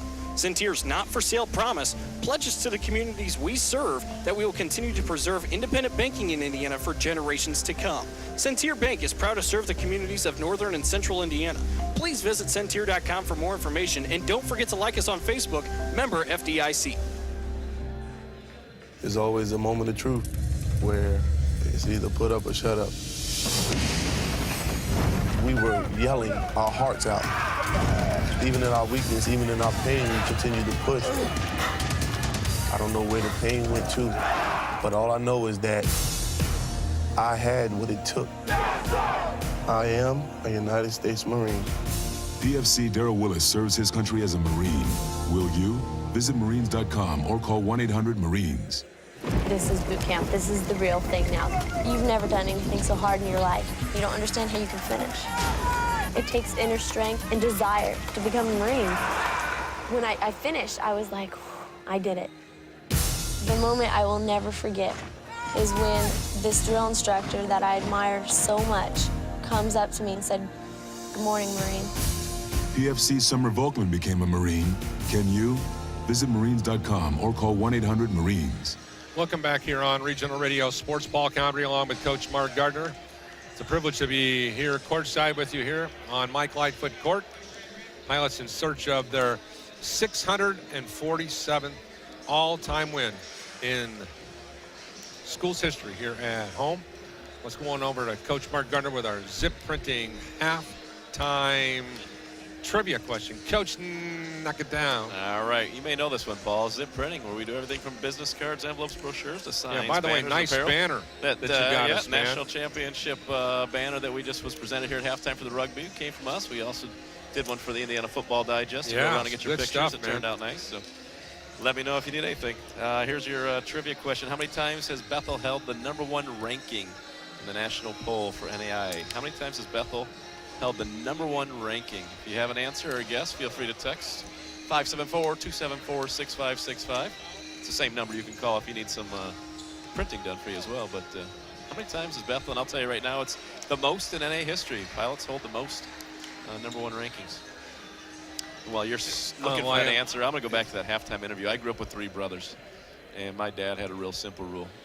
Mow the lawn, shovel the driveway and the patio, and shoot free throws in the backyard. And when it was snowing out, we went out and cleared the patio. And you know, if you shot 100 free throws, you got a pack of basketball cards or whatever it was. You know, very small reward for doing the right thing. And so when I heard him talking about him and his brother shooting free throws, it brought back memories of my older brother and I, especially going outside, no matter what the temperature was, shooting free throws. Okay, once again, Crossroads League before we go to live play here. St. Francis sitting at top 12-2, Indiana Wesleyan 11-3, Bethel in the 3-hole at 8-6. Then we have 3 teams right in the middle, 3 future Bethel opponents, including one tonight. Spring Arbor's, Marion, Mount Vernon all 7-7. Taylor at 6-8, Huntington at 6-8, Goshen at 3-11, Grace 3-11. Tonight, Coach, get us up to date on who's doing what. Here's your upset alert. Huntington leads St. Francis 53-28 at the half. So it's going to take a major meltdown, which they're very capable of. So we'll see how that one goes. But that's at Huntington, and we know they play well at home. Iowa leads Taylor 34-27 with 5:16 to go in the first half. Marion leads Grace 35-28 with 1:23 to go in the first half. Goshen leads Mount Vernon 29-24 with 1:39 to go in the first half. So a Goshen win in a Pilot win would give the Pilots a little distance there between the 2 of those teams behind them. Ryan Lutz, Trayvon Covington, Paul Foreman, Gage Ott, and Tanner Shepard on the floor for the home team. The visitors have Zeidema, Hamilton, Miedendorf, Marindet, and Beckham. Once again, Pilots out here in the white jerseys. Here's Ryan Lutz with a 3-point shot to start the second half. He scores to give the Pilots their largest lead of the game, 39-35 at the 19:39 mark. Get him the basketball. He's 3 of 3 from the floor tonight. He's got 8 points now, 2 triples. Here's Beckham with the basketball, handing it off to Marindet, who flashes through the lane. Now he backs it out of harm's way. Marindet fouled by Tanner Shepard on the dribble drive. We want to thank Coach Chris Hess for texting in a guess. He says the Pilots have had not enough #1 rankings because they got the short end of the stick in 1996. So they have 1 fewer than what they should have, in his opinion. And the answer is? 38 times Bethel's held the #1 ranking. Here's Miedendorf on the far wing. His triple is good. 39-38. Pilots, 9:17 to go. And to put that one in perspective, Miedendorf on the year, that's only a 16th triple of the year for the big 6'8" youngster. And we saw him force a bad one in the first half when the team did need it, but that one there coming off a good screen, knocked it down. Could have been a 5-point play as Paul was running through that screen. Here is Ryan Lutz with the ball, comes left side now here to Tanner Shepard. Tanner looking for help, drives, shovels it off to Foreman. Foreman to the goal, missed the shot. Rebound, Miedendorf. Paul got too soft with that. Go up and throw that down and finish strong. He kind of tried to finger roll that off the glass. Zeidema back here to Miedendorf on the right baseline. Now into the far corner now. Marindet, 18-foot shot off the rim, no good. A rebound coming out of nowhere was Beckham over here to Hamilton. His shot is no good. He finally missed. Now here comes Trayvon Covington and the Pilots with a 1-point lead. Trey in between the circles, guarded by Marindet, goes right side now to Lutz. Lutz 3, good. Ryan Lutz lighting the lamp, 42-38 BC. Lutz with back-to-back triples. It's like playing noon hoops with Chris Hess. Get him the ball, get out of his way, instant offense. Nice to see Ryan get 2 quick shot attempts here in the first minute, 45. Right elbow Beckham. Looking for help, comes out high to Miedendorf, swings it right side now here to Zeidema. His triple good is the team's answer. 42-41, right into seesaw. 17:51 to go here in regulation. And remember, Paul, we talked about the magic number, 10 3-pointers. The pilots want to keep their opponents under that. That's 6 now for Spring Arbor. Here's Tanner Shepard on the ball on the left wing. Comes deep left corner now here to Paul Foreman. Back out high to Tanner. Lobs it inside to Gage, and Gage was hammered by Miedendorf. That is his 3rd foul for the big 6'8" youngster from Alto, Michigan. Did his prep work at South Christian High School. And Coach talked about that in the pregame. That's just a tough matchup down low. Gage was banging on him, and he couldn't do anything but foul him. There's a pass out high here to Trayvon Covington. His triple circles in and around the cylinder. Tommy Hamilton with the dead ball rebound. Hamilton here at the top, drives down the left side, lost the handle on it, tracks it down, gets it out to Zeidema. Back here to Marindette. Marindette bumped, shovels it in here to the right baseline. 17-footer, no good. A rebound. And corralled. Boy, I tell you what, Jeff Beckham got hammered and no call. Yeah, Pilots got a break. Tanner hammered him there, I think it was. And there's a pass inside to Foreman. Foreman shoots and scores. Nice little drive baseline by Paul Foreman, making it a 44-41 BC lead here at the 17-minute mark. he said, I'll show you some finesse, Coach Gardner. Let me finish the reverse. There's a foul on Trayvon Covington as he was trying to match up against Grand Rapids native Drew Zeidema, who did his prep work at North Point Christian High School in Grand Rapids. Another one of those outstanding SAU seniors. And here is Hamilton to inbound right to my immediate right. Comes out here to the talented sophomore Paul Marindette. Now to Zeidema. Back to the Hamilton on the right wing. He hedges off a screen. Hamilton looks, goes left side now here to Zeidema. Back here to Marindette at the point. Marindette with a jab step. Drives, shot on the way, no good. A rebound, who's got it? Tanner Shepard saves it here to Paul Foreman. That's a heads-up play by Tanner, not something that you're coached. No, yeah, it's never throw the ball game. underneath the opponent's basket. Yeah, that's one of those things that if it goes the other way, he's getting in big trouble. But fortunately, there were 4 pilots there and only 1 Cougar. Kyle Bartholomew is mixing it up. Here is Paul Foreman with a step-out 19-footer, knocking it down. Bethel leads at 46-41. The question is Ryan Cottingham got to take a timeout? I think Bartholomew will pick up his 4th foul next possession. I'm sorry, his 2nd foul next possession if the pilots are patient and pound it into Gage. Beckham with the basketball. He lost the handle on it, and yeah, Bartholomew has lit a fire under Gage, and you don't want to do that. Let him take his 8 points and be quiet. And that last possession, he banged on him, and Gage comes down here, gets the turnover, and guarantee he'll be demanding the ball this possession. Bethel a 46-41 leader here at the 15:59 mark. Here's Tanner Shepard at the point now. Goes right side now to Trayvon Covington. Trey back here to Lutz on the left wing. Lutz looking, wrap around to the low post to Paul. Paul looking for the jab step. He's going to back in. Paul with a drive, right-handed shot in the lane, no good. Rebound, and Bartholomew in odd collide inside. And a foul called on Gage. Gage got shoved by Hamilton from behind. Gage tackled Beckman, but he got shoved by Hamilton there. Media timeout, folks.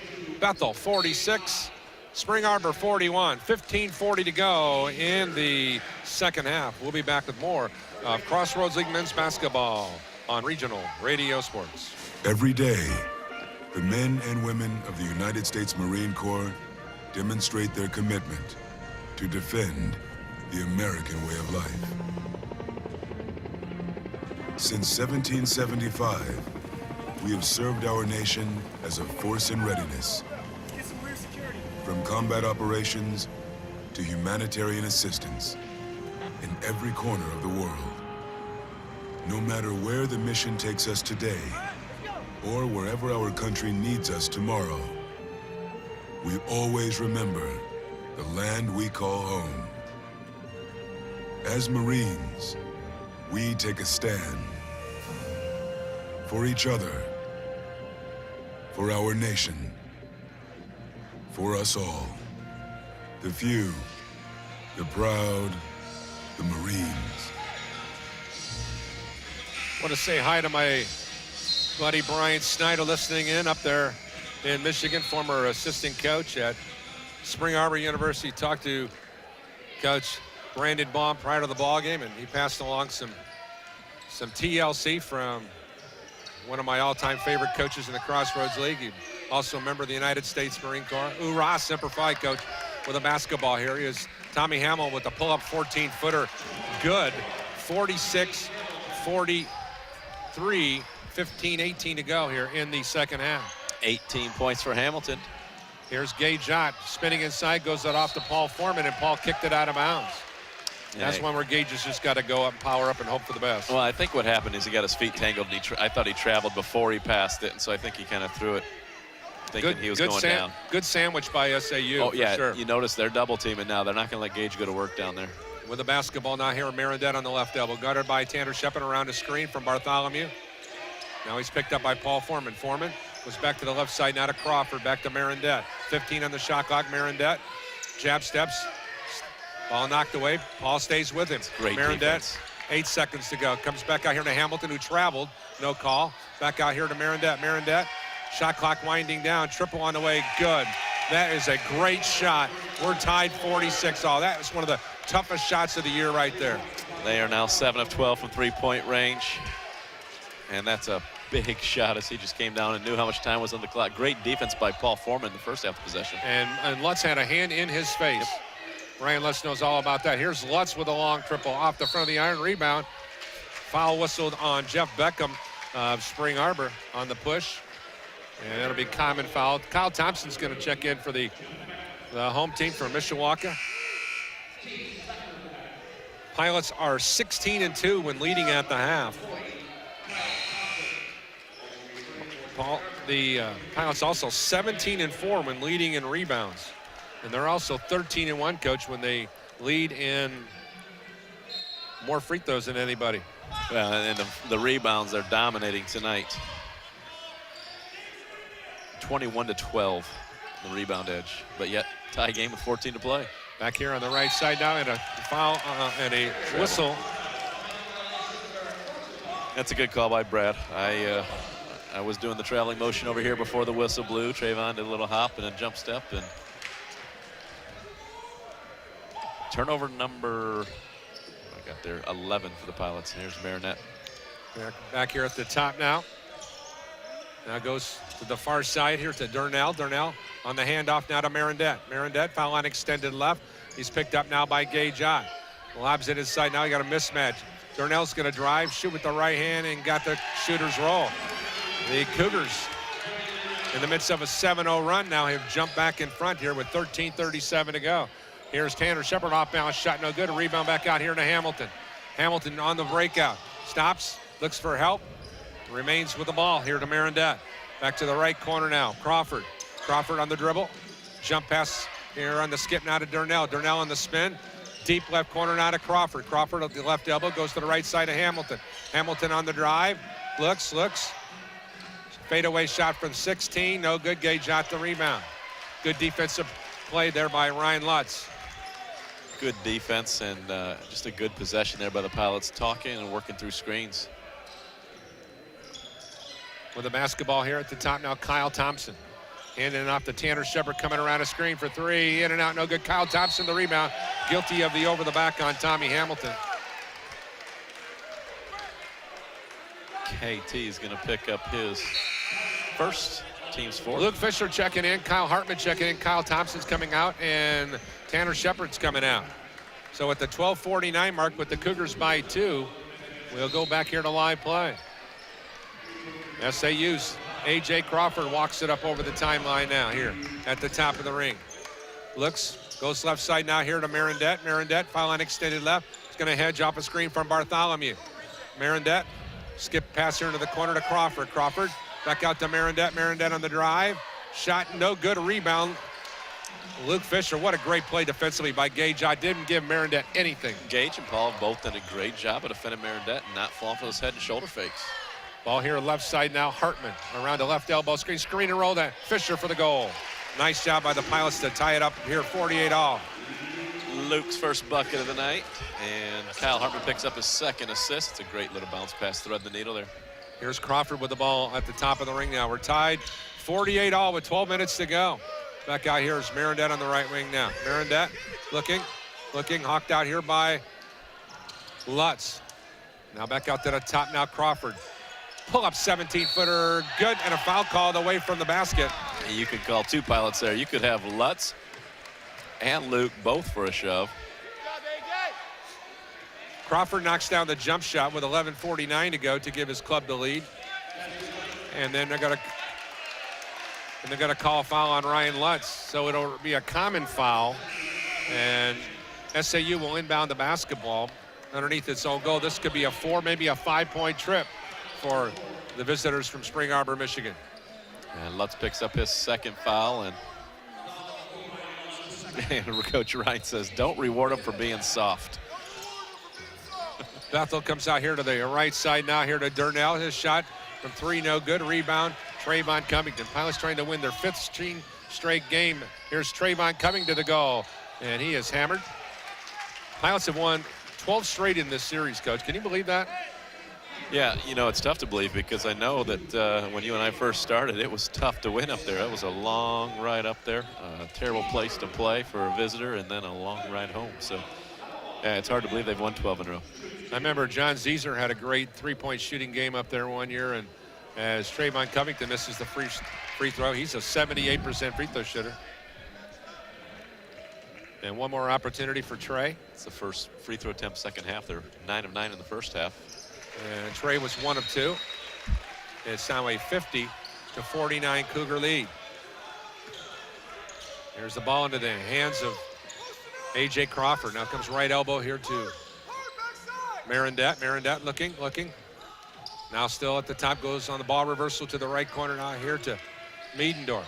Back out to the top now to Ben Geschke. Geschke off the dribble. Still on the dribble. Drives baseline. Skip pass out here to Crawford. Crawford shakes, bakes, shoots, and couldn't get it to go. And then there's Fisher with the rebound. Up court quickly on the breakout. Trayvon driving, shooting, scoring, and that's a goaltend. Trayvon gives his club the lead back at 51-50. It's a great decision by Trayvon. We give him a hard time sometimes for going, you know, full speed ahead. As he's grown, he's gotten better at that. And that time he had Marindette backing up, and so he just attacked him. With the ball on the far side, Marindette. Marindette looking for help, comes around a high side screen. Still on the look. Pull up, 13-footer, foul on Lutz. Foul number 3. Marindette will go to the line to earn a pair of free throws. Marindette's been dynamite all year at the charity stripe. 79% free throw shooter. Averages 18.5 points and 3.5 rebounds. As hot shooting Tommy Hamilton will check into the ball game here for SAU, and Tanner Shepard will check in for Bethel here. As Marindette ties up the contest now at 51 all. One more opportunity for Paul Marindette, former Warsaw Tiger. First free throws of the second half for Spring Arbor. So Bethel just got their first free throws. Spring Arbor's 4 of 4 of the night. Bethel's 10 of 11. I'm glad the officials are allowing the youngsters to play. I agree. Free throw on the way, good by Marindette. Spring Arbor the lead back at 52-51. And the Cougars are going to show some pressure here, Coach, with a little zone look here. And we saw this in the first half, and then they'll drop back. And what it does, it forces the Pilots to use about 8 or 9 seconds to get it across and not getting their offense yet. Trayvon on the far side wing comes back out here to Hartman. So 20 on the shot clock, and they're just now setting up their offense. Now back out to Shepard, left Alley-oop side to out to Trayvon. Hartman. Lobs inside to Trey for the two-hand alley-oop dunk. Sorry for giving it away. 53-52. Trey with the last 5 points for the Pilots. The microwave. Steal by Kyle Hartman. He's going to try to split the defense. Kyle shakes, bakes, shoots, scores, and he is fouled. Pilots lead 55-52 on the Kyle Hartman dribble drive to the goal. That's the thing. If you go zone against Bethel, they like to run that little double screen for the baseline cutter. They like to run the alley-oop. We've seen that a couple times now this year. And then you come down and get the quick steal. And again, much like Trayvon earlier, Kyle had the defender backing up and went straight to the basket. Knew he was getting to the foul line. Gets the bonus by knocking it down. Pilots trying to expand their advantage here at 55-52-4. As Kyle Hartman going to the line, he's a 47% free throw shooter. But in the last 3 minutes of the ballgame, as I mentioned to earlier, a 76% free throw shooter. So he couldn't knock down the charity toss, and we have a 3-point ballgame. Here's Tommy Hamilton with the ball on the right wing now. Comes around a double high side screen. Wide open for 3. Good. Tie ball game, 55 all. Hartman's got to fight over that. Well, no, that's Paul Foreman's fault, in my opinion, because he hedged and then he left and he didn't give Kyle enough time to get there. And Kyle turned right away. You have to switch that. You can't hedge on the way Hamilton's shooting the ball Here's tonight. Foreman with a drive inside the lane. He is fouled and no call, and then he traveled with a basketball. That was a very late whistle. Should have been a jump ball, or we should have gotten that call that I hate with the juggle, but that's exactly what happened. Ryan Lightfoot's asking for the juggling call. The ball got hit out of Paul's hands. Paul kind of stopped, expecting there to be some sort of a whistle, and so it was a really delayed, crazy situation there as far as that goes. Here's Mirandette on the walk. We're tied 55 as we're inside 10 bucks to go in this Classics Crossroads League men's basketball game. Mirandette pull up 12-footer in the lane. Cougars lead 57-55. 11 points now for Paul, and it's a nice little pull-up jumper. He's got great body control when he attacks. Trayvon Covington with the ball on the right side wing. Going to come around a screen right side. Now back to Hartman at the point. Hartman drives around the left elbow scheme, and a whistle. And what is the call going to be? Foul on Hamilton on the drive. It's going to be his first. Tommy Hamilton from Middleville, Michigan. Went to Thornapple Kellogg High School and started all 27 games for Ryan Cottingham. Cougars have lost 2 straight games. There's a pass in the deep right corner, now to Trayvon Covington. Covington backs it out of harm's way. Trace with a bad pass. Throws it away. Key turnover there here. 9:12 to go. Mirandette at the top. Oh boy. Just ate up. Here's a wide open to Miedendorf for the easy goal. Well, he just ate up Trave on the dribble drive. 59-55 Cougars, 9 minutes to go. Got to be able to contain the dribble, and he just got beat badly. His teammates came over to help, and it led to an easy bucket. Trey with the ball deep right corner. Now comes out to Hartman at the top. Kyle on the dribble. Jump shot from 6 on the left side. Baseline, good. Nice shot by Hartman. And a timeout, Ryan Lightfoot. 59-57 ball game. Ryan wants to talk over pleasantries with 8 minutes and 43 seconds to go. His club is a possession trailer at 59-57. Our coverage today being presented in part by our friends at Cardinal Bus, the official carrier of the Bethel Pilots. Contact Cardinal for all your group travel needs. When everybody has their hand out for your sweet refund check, just tell them, we don't need no stinking refund check. $5 measly gets you a Chevy Cruze for just $189. Just a $5 makes you a driver at Gage Chevy World. Coverage also being presented in part by our friends at Teachers Credit Union. Up on the TCU scoreboard right now. Don't forget, 3.99% intro rate. TCU Visa Platinum credit card. For more information, www.tcunet.com/apply. Pilots, Cougars, 8:43 to go in regulation. SAU 59, BC 57. Huntington still holding a 21-point lead over St. Francis with 7:49 to play. And now with the ball over here, here's Mirandette, foul line extended left. Miedendorf looking for a screen. Will set the screen.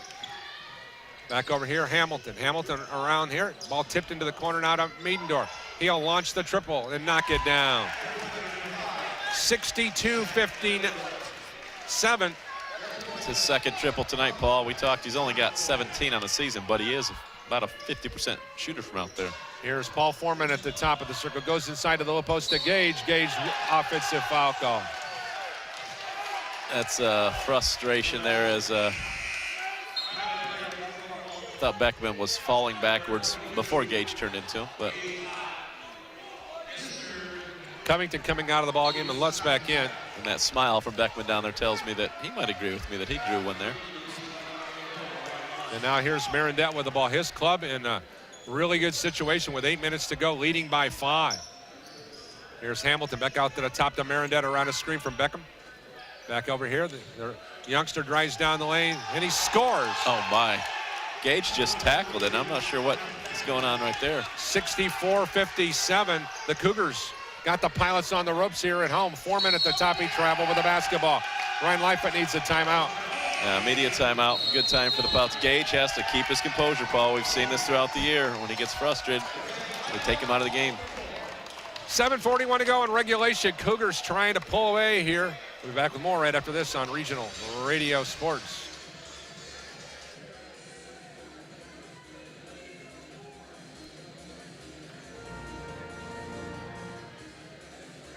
Mothers know minivans. Gates knows minivans. More vans, more colors, more models and brands. Gates, more locations in Michiana, more savings. Gates knows. Now you know. Nothing but top-selling models at Gates of Granger, Michiana's newest, hottest pre-owned sales lot. If you can't tell the difference, why pay the difference? Only you and I know it's used, and I won't tell. Gates knows. Now you know. Welcome back here on Regional Radio Sports. Just moments ago, the Bethel College Pilots had a 4-point advantage. And since that point in time, at 55-51, Coach, it has been an ouchie for the Pilots. They've only scored 2 points. That was at the 11:04 mark. Spring Arbor now with 9 3-pointers. They're 9 of 50 from downtown, and every one of Bethel's losses this year, all 7 of them. Gage just got elbowed right in the face there by Beckman on that play. Have come when the Pilots have given up 10 or more triples. There's the ball in the hands of Marendette. Marendette with a jab step, spins inside on Shepard, comes back out high here to Hamilton, back here to Marendette. Marendette, that's a 19-footer, good. They can't miss. 66-57. Cougars trying to end a 12-game losing streak to the Pilots. They are 11 of 19 for the floor this half, Paul. Here's Lutz, free throw line, now backdoor pass to Gage. Gage to the goal, and he scores. 66-59 out with the field goal off the beautiful pass from Paul Foreman. 10 points, 6 rebounds for Gage, but he's playing with 3 fouls, so he's got to be smart out here in the defensive end. Zeideman goes over here to Beckman, inside to Marendette. He leans in, scores, and he was fouled. 68-59, Cougars, 6:44 to go. And he just ate Tanner up down there in the low post. Tanner tried to body up on him, but not having that. The problem you have is you saw him beat Trayvon off the dribble. This team Brandon Durnell is going to check into the game here for the visitors from Michigan. And he will probably go out there and continue banging on Gage. They've just been rotating players on him. Marendette completes the old-fashioned three-point play.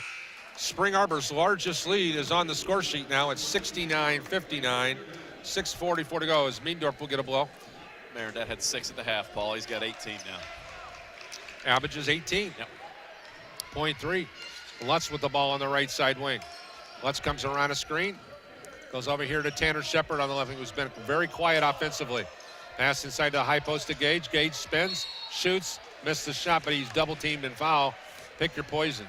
Should be Beckman picking up his 3rd foul. Engaged to the line with 6 minutes and 28 seconds to go to try to help the Bethel cause. Gage knocked down both of his attempts in the first half. Coach, how many for Tanner Shepard on the night?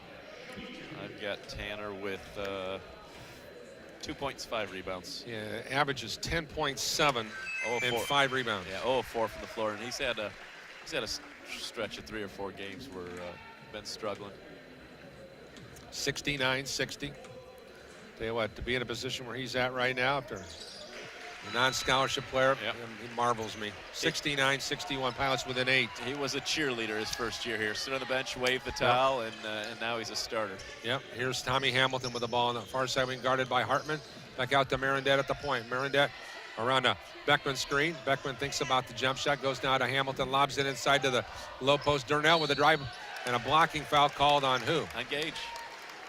So that's a cheap one on Gage, but it's the right call. They tangled their feet there, and he had a right to go to the basket.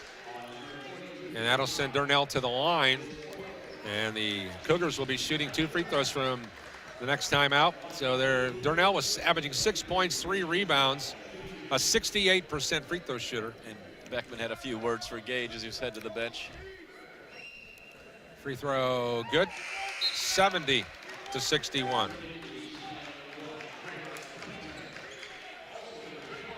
One more opportunity. Number 23 with the 3 dribbles, the pause, the eyes, flies, knocks it down. 71-61. Cougars, 6:08 to go in the ballgame. We'll be back with more right after this short timeout. Pilots on the ropes. Come back and we'll see if they can sort it out right after this on Regional Radio Sports.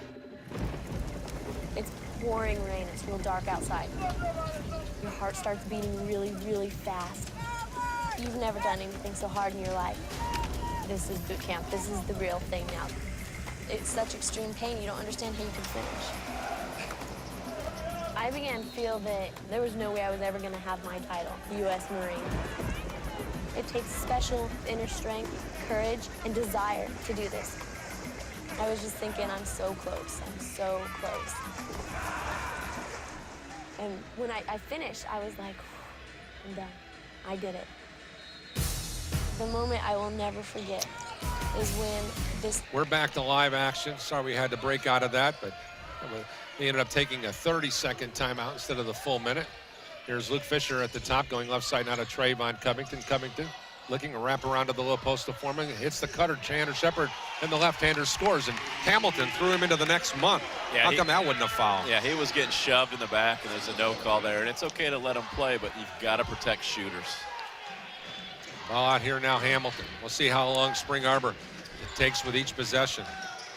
It's a bad matchup for the Pilots. Marindette here at the free throw line. Back out here to Hamilton.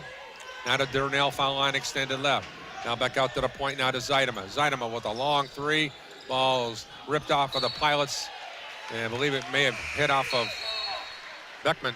Was that what it was, Coach? Yeah, it was off his foot, but the Pilots were lucky because Tanner had inside position, but he got beat to the ball. Beckman just couldn't corral it. And Coach Cottingham was mad about that shot. There was still 7 on the shot clock, and he's yelling at Paul Marindette that he needs to go get the ball in that situation. Don't let your teammate shoot a 30-footer.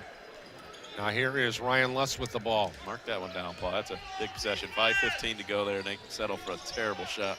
Here's Lutz with the ball here near wing, and once again, another terrible entry pass look by the Pilots. That's about the third one they tried to go high into the entry instead of the wraparound. Hold the ball over their heads and telegraph that they're going to throw it. You've got a ball fake, throw a bounce pass. Thank goodness Nick Foles didn't do that. With a basketball out here, Luke Fisher handing it off now to Trayvon Covington. Covington with a bounce pass to the corner. It's a dangerous pass there. There's a good pass. Yeah. Pass inside here to Foreman. Foreman backing in, and a foul called on Durnell. Durnell wanting to know what truck hit him. Well, he's complaining about the call. He's got 2 hands on Paul. It's an easy call right there. So that's what Coach Cottingham said. You got to have your hands up. They're going to call. So that's his 4th foul. Foreman heads to the line. 71-63, key opportunity here for Foreman. Paul's 5 of 5 tonight. It's a good place for him to be. 15 points tonight to go along with 4 rebounds, 3 assists. Foreman averages 6 rebounds, 11.5 points a game. High arching free throw good, making it 71-64. We'll have one more opportunity. I just need stops at this stage, Coach. Yeah, and like I said, Spring Arbor helped him out by taking a terrible shot last possession, but you get a stop and a score here, and suddenly you got a dead ball here. There's a wrapper of some sort right here at half court. Good eyes by Brian Miller. That wasn't me. That wasn't. I was telling David George that wasn't me who threw that thing at him. So hitter's Marindette on the slow walk. Now at the top. Marindette, foul line extended left. Over there in front of the Bethel Lady Pilots will be in action with us tomorrow against Spring Arbor. Here is Marindette, pull up 14-footer, no good. Rebound, Tanner Shepard. Pilots needed to stop, they got to stop. Shepard bounce pass to Foreman. Foreman to the goal, missed a shot, and Durnell with the rebound. How did Durnell get the rebound? Nobody put a body on him. Yeah, and I just don't like that Paul had to settle. I don't think it wasn't a bad shot. He was led underneath the basket. He had to settle for a reverse layup. Durnell over here to Miedendorf. Back out here, stolen by Lutz. Attack. Lutz will walk it up over the timeline now with 4:17 to go. Tanner Shepard. It's got to be a foul on Durnell. He's leaning all over him. Inside here to Fisher. Shovels it over to Foreman. Foreman to the goal. Score! There you go. And he is fouled. Paul Foreman coming out of that exchange. Fist pumping with a big growl on his face. Pilots are establishing themselves with dominance down low right now. So Beckman's going to come back in. Remember, he banged a lot early, so we'll see what he does out there. But that's great post-entry pass from Luke to Paul, and Paul finishing through contact. Pilots on a 6-0 run.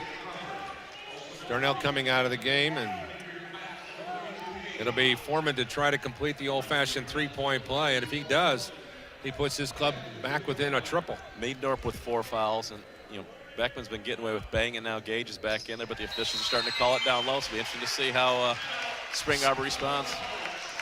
Timeout on the floor. Pilots, I believe. 71-68. No, it's going to be a Spring. I'm waiting for the official. Spring. Nope, it was Bethel. He pointed to Ryan. Timeout, Ryan Lightfoot. 4:09 to go. It's going to be a complete timeout. Our coverage today being presented in part by Centier Bank. Regional Radio Sports thanks Centier Bank for their financial support of tonight's Bethel basketball broadcast. Owned by the Schrag family since 1895. Centier Bank provides a full line of banking options, including mobile apps. They have over 40-plus locations in Lake Porter, LaPorte, Marshall, Elkhart, and St. Joseph's counties. The website is www.centierbank.com. Just a quick reminder, we'll be on the air with you tomorrow as the Bethel College Lady Pilots will be in action against Spring Arbor. Crucial ball game for the Lady Pilots. If they want to get into the postseason tournament, they have got to win tomorrow. About this one, Paul. Minute 24 to play. Huntington 93. St. Francis 67. Huntington is 13 of 20 from three-point range.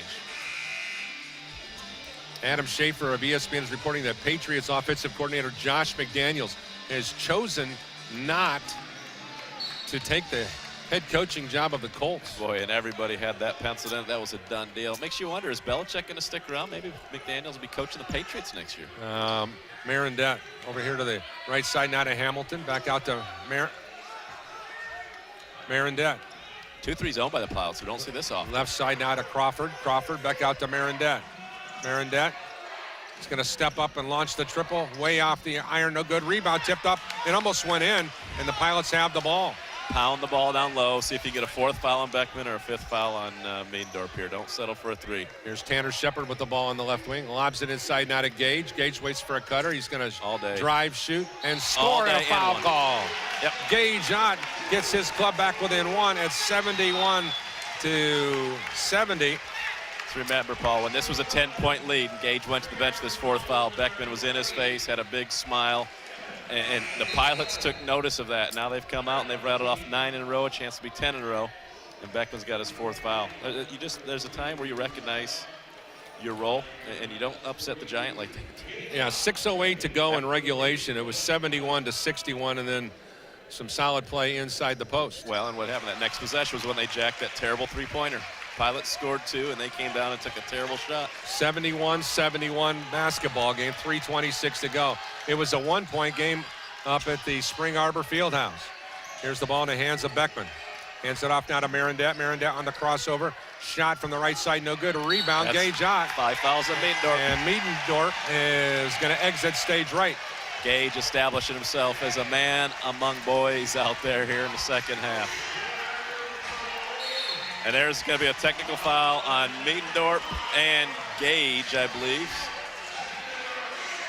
Let's see what we have here. Hang on a second. And now Cottingham's getting Miedendorf out of the game right now. Because that'll be Gage's 5th foul if that's a technical on Gage. Ryan as well. Cottingham just walked Miedendorf to the end of the bench and said, sit down and get out of here. They have lost their composure. And like I said, it started when it was a 10-point lead. All right, the officials, Dave George and company, Brad Kloss, they're going to sort out some of the details here. Coach, let's walk us through this one. There was a lot of John going on. Yeah, like I said, it started at when it was 71-61, and Gage got that 4th foul. Beckman walked all the way down the floor with a big smile. Let's see what we can hear from Brad Kloss here now.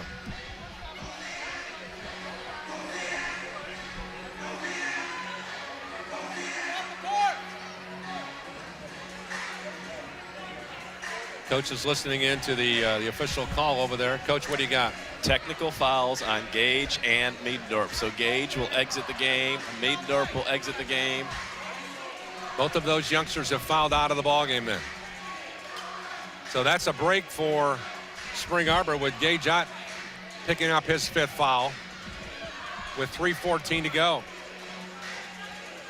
So Miedendorf, I tell you right now, Gage Ott means a lot more to now the officials are asking each other who attempts the free throw, because Gage got fouled and then he fouled out of the game.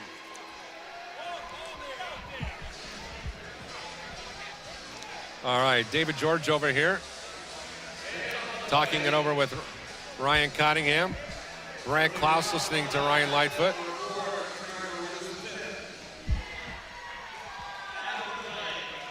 And Ryan's still talking things over with And Ryan saying it was Paul Foreman that shoved Miedendorf, not Gage.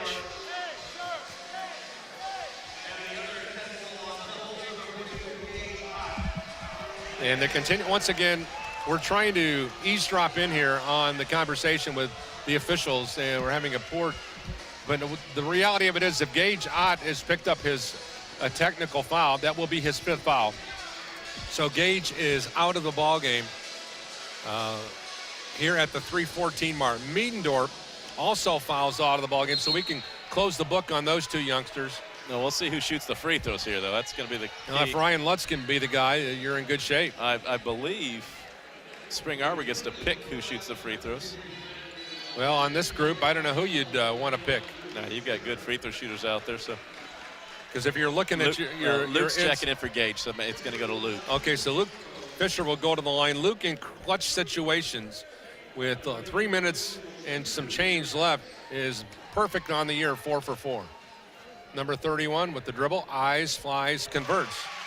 Bethel, 11 straight points. They now lead 72-20. Check that, 72-71. One more opportunity for the former Archibald High School product. Second free throw, no good.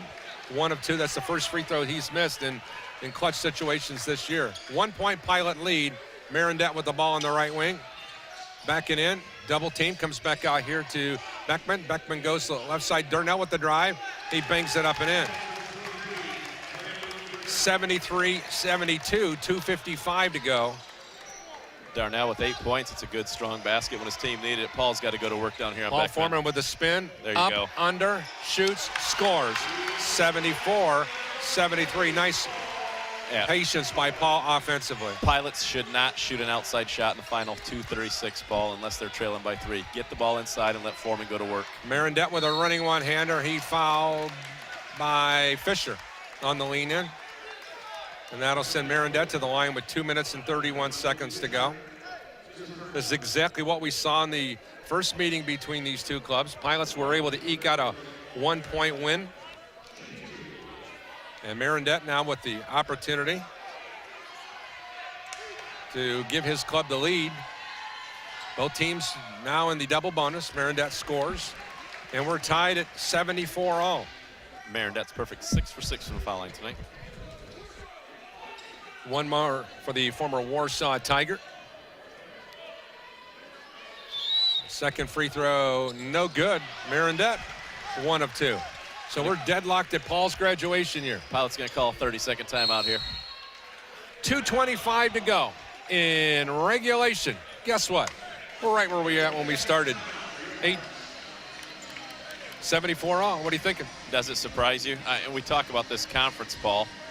As I look across the league at the other scores, Grace and Marion are tied at 71 right now with a minute to go. Huntington ended up beating St. Francis by 26 points tonight, 97-71. Huntington knocked down 13 triples. Indiana Wesleyan a winner today? Not yet. It was a 2-point game with 12:52 to go. They were up by 10 at one point. It has been an unbelievable Crossroads League year. The first go-around, it looked like St. Francis was going to run away and hide. They come back. That's a Huntington team that if they're playing at home and they're shooting the triple well, they can beat any team in the league. I was up by 10 again, so it was 10 and went down to a 2-point game, now 10, but there's still 6 minutes to play, so. Lutz to inbound along the left sideline, now back to Lutz. They went into Fisher. Right side now, Trayvon Covington. He's double teamed. Comes back out to Fisher. Back to the left side to Tanner Shepard. Tanner looking. Get him the ball down there. There you go. Wrap around to the low post now to Paul. Double team. Goes inside to Fisher. Fisher is hammered by Marindette. And Luke will go to the charity stripe with 2 minutes and 9 seconds to go in regulation in a tie contest. How many times do we see a big man travel or panic when he gets double teamed like that? And instead, Paul stayed strong and Luke recognized his man doubled. You flash right to the basket. Great cut, great pass. Now Luke has to knock down these freebies. The youngster from the Buckeye State calmly knocks down the first one. It's now a 75-74 ball game. Pilots are 18 of 21 from the foul line tonight. Spring Arbor 9 of 10, so great free throw shooting for both teams. The right-hander scores again.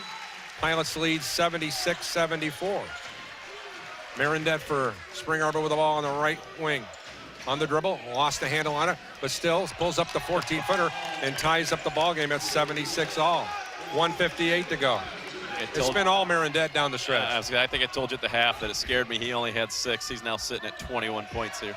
Trayvon Covington comes out high to Fisher, back to the left side now to Tanner Shepard. Tanner waiting for a cutter. Give it to him. Goes inside now to Paul Foreman, shovels it Same now to play. Fisher. Fisher down the lane, scores! Same and play. A foul called.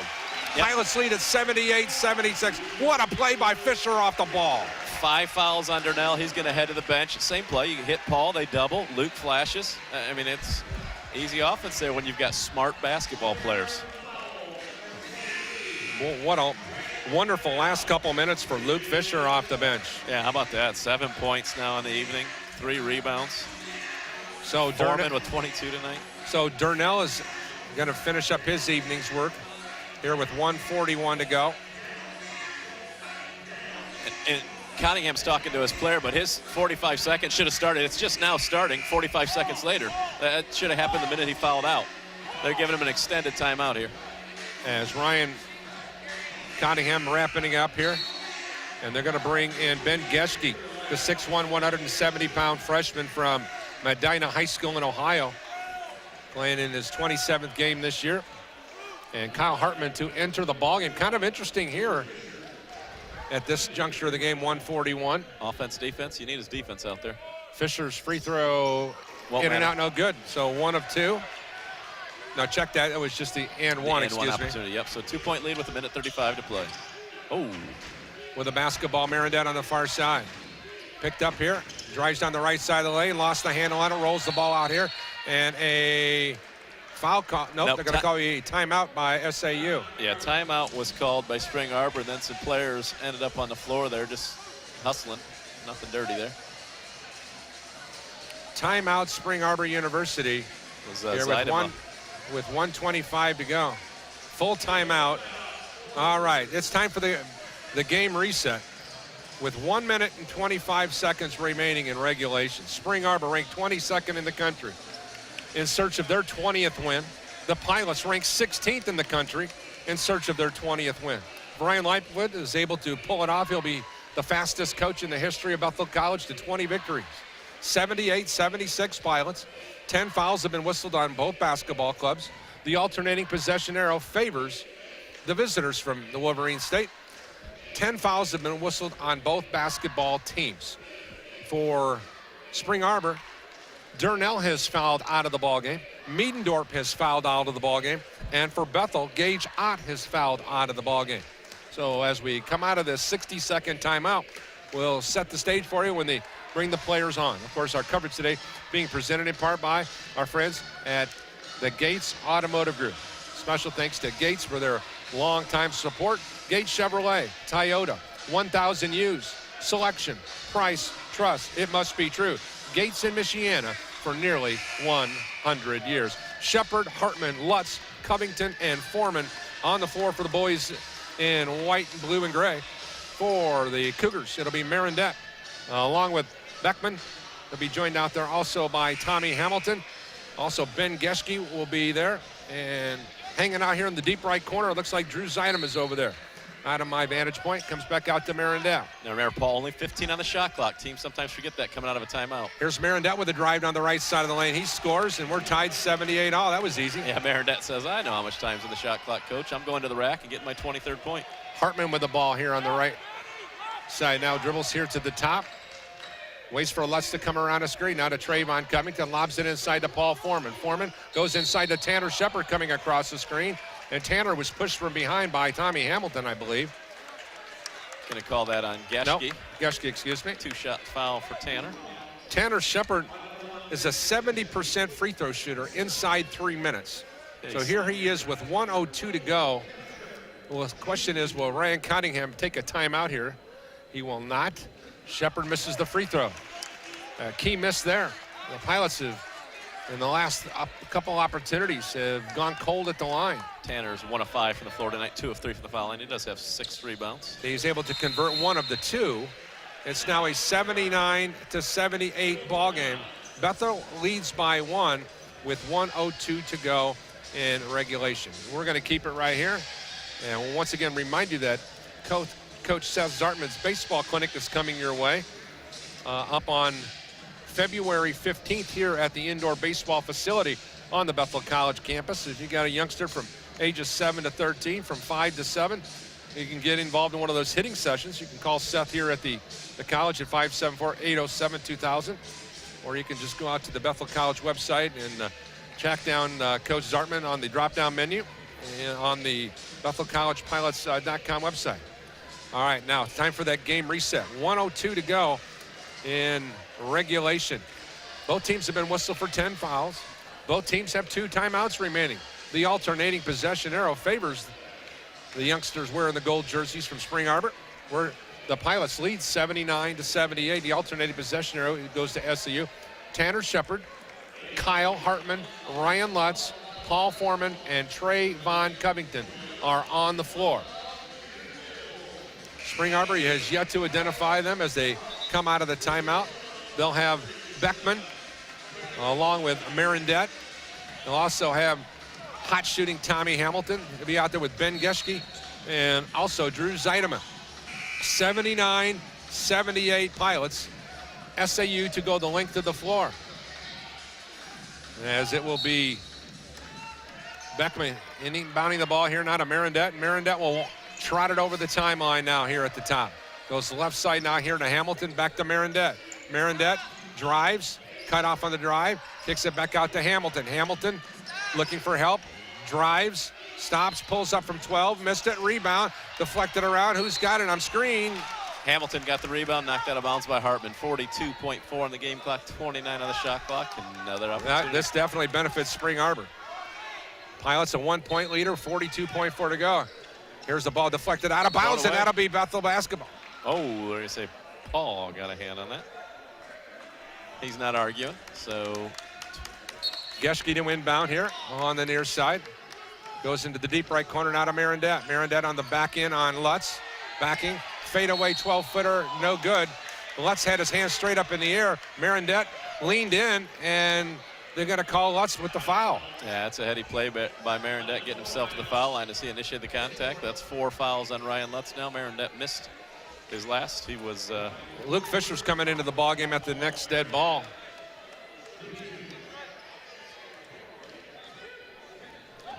Yeah, it looks like Ryan Lightfoot's going to call a timeout. Yeah, Marindette 6 for 7 from the line tonight. Number 11, Eyes, flies, knocks it down. And guess what, ladies and gentlemen? We're right where we are when we started this thing. We're tied, 79 all. One more opportunity for the former Warsaw Tiger. 6 foot, 180-pound sophomore. We'll see what he can do here. A dribble, a spin, a slide bend to the knees, free throw, good. 80-79 in favor of the Cougars with 35.9 seconds to go. We'll set up some strategy for you here. We'll go over here to Coach Gardner to kind of walk you through it, but let's get you that game reset in case you just turned us on. 1 timeout remaining for Ryan Cottingham. Ryan Lightfoot has 2. Cougars lead 80-79. Bethel won the first game between these 2 ball clubs by 1. How apropos, right? Yeah. 63-62, that was back on the 9th of January. And of course, this being the 75th meeting all-time. Pilots lead the all-time series 39-35. As the Pilots will send out Trey Von Covington, Ryan Lutz, Luke Fisher, Paul Foreman, and Tanner Shepard. Ryan Lutz certainly wanting to have an opportunity. He had a 3-point shot against St. Francis. We had a good look. Missed the shot. He had a wide open triple against Indiana Wesleyan, missed the shot. And our halftime guest is hoping for an opportunity to come down and, if it would be his call, to be able to get a good shot. I think you have to pound the ball into Paul Foreman, and I think you go early. You know, if you hold it until there's 5 on the shot clock and you shoot, then you're leaving yourself 10 seconds. I like the idea to go early, and if you miss, you foul right away, and you make this a 4 or 5 possession game. And it'll be Fisher to inbound the basketball. It will be Hamilton along with Marindette, Geschke, Zeidema, and Beckman on the floor. As the Cougars would, and it'll be a timeout, Ryan Lightfoot, with 31.1 seconds to go. He waits till they get it over here on the near sideline. So the BC timeout, they'll set it up. We'll be back with more of BC basketball. 1-point ball game. Hey, this is the Crossroads League. Get used to it. You got to have a strong heart in this league or you're in trouble. We'll be back with more right after this short timeout on Regional Radio Sports. They came from every corner of the country, from small towns and big cities.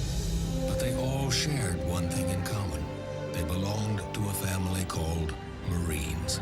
A tough and determined few dedicated to protecting everything we hold sacred. And still, they come.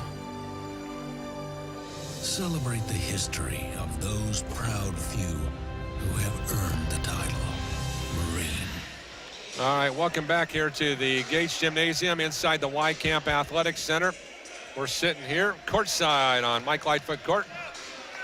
Cougars 80, Pilots 79, 31.1 to go in regulation. It will be Fisher, Shepard, Foreman, Covington, and Lutz to inbound to our immediate left along the sideline.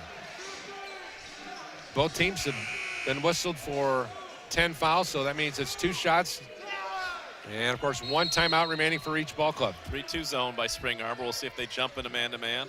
Tanner Shepard, left side, goes out here into the low post, now to Paul Foreman. He's going to back it in. Paul spins, shoots, scores. I like it.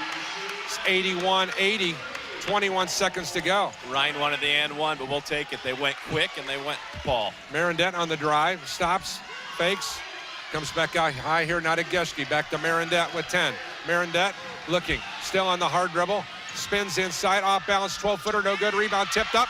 And finally into the hands of Trayvon Covington. He had his legs taken out from underneath him. Off balance shot on the way, no good. Pilots win, 81-80. Once again, the Pilots a 1-point winner over Spring Arbor. They come from 10 down with 6 minutes to go to secure a 81-80 home win.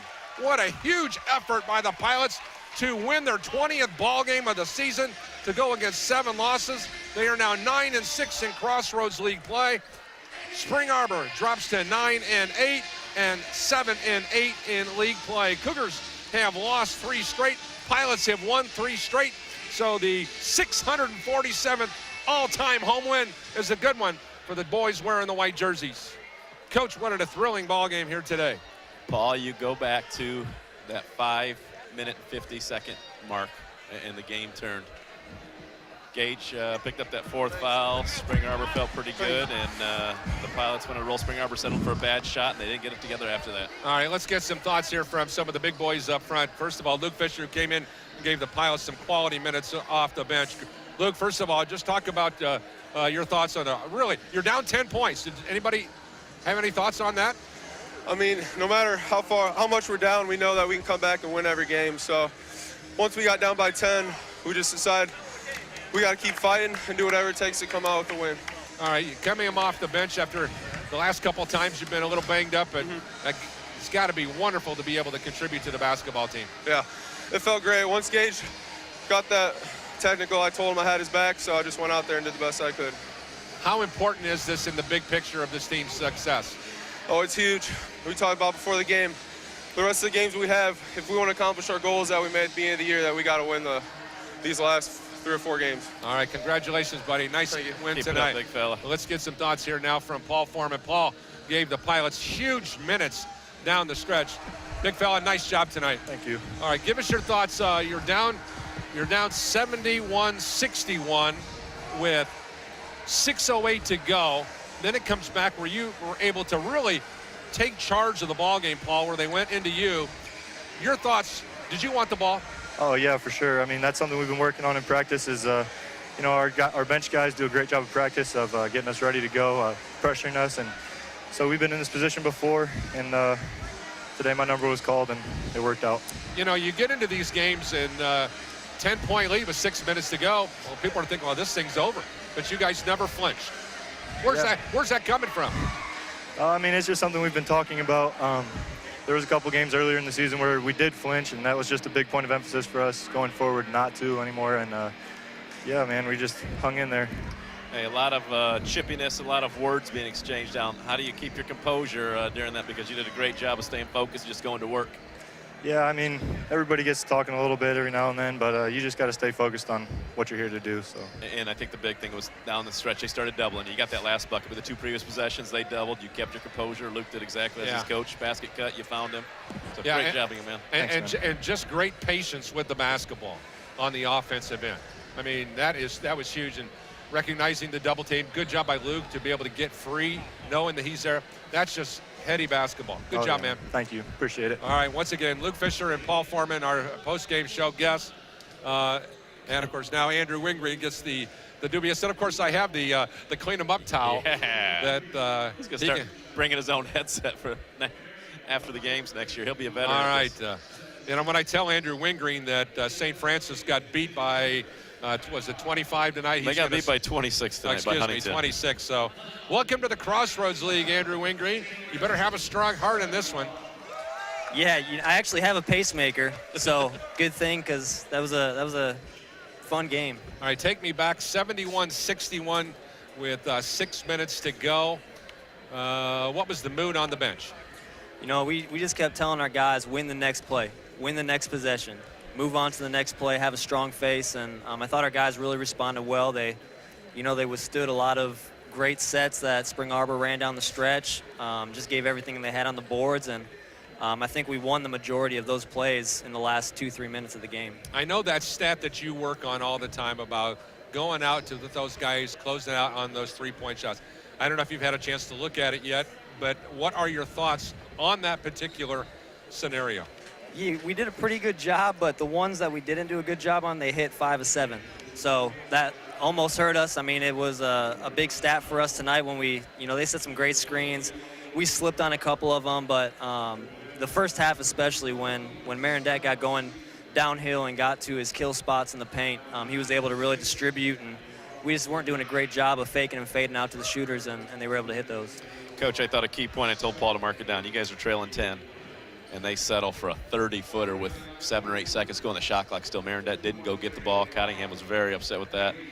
And it was almost like, to me, that showed there's a little panic in these guys right now. They're not expecting themselves to be up by 10, and from that point, you guys went on a 11-0 run after that. Yeah, I mean, we've been in those shoes before too, where we just don't handle success well, and we don't handle a possession well. So it was nice to be on the other side of that when we handled adversity and success pretty well tonight. So I don't think there was one time in the final, probably 8 to 10 minutes, that Paul and I said, "Oh, that's a bad shot." I know at one point, about 12 minutes ago, I said, "The Pilots, should not shoot a three-pointer again." I mean, it was, you guys were just eating them up down low. Yeah, we knew that we had the size advantage down there, and we knew that there was a lot going on as far as physical contact and some other stuff going on. So we just wanted to keep attacking that and just wear them down. All right, final thought. What was the discussion over here at the end when the 2 technical fouls called? I thought Paul was the guy that was getting physical.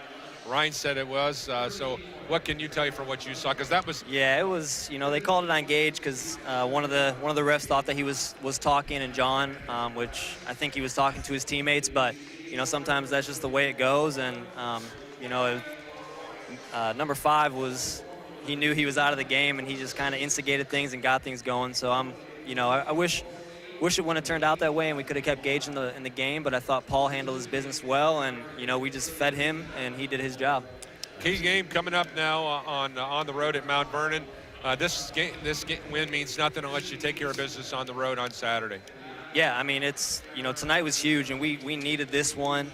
So we're taking these last few games just one at a time, and we want to win the next one. And that's kind of our mantra going forward is win the next one. Not only the game, but every play going forward. And yeah, Mount Vernon got us here. We're still a little bitter from that loss. It kind of set us off on a few bad weeks, but sure. We're anxious and excited to go to their place and get one done. Congratulations on the win.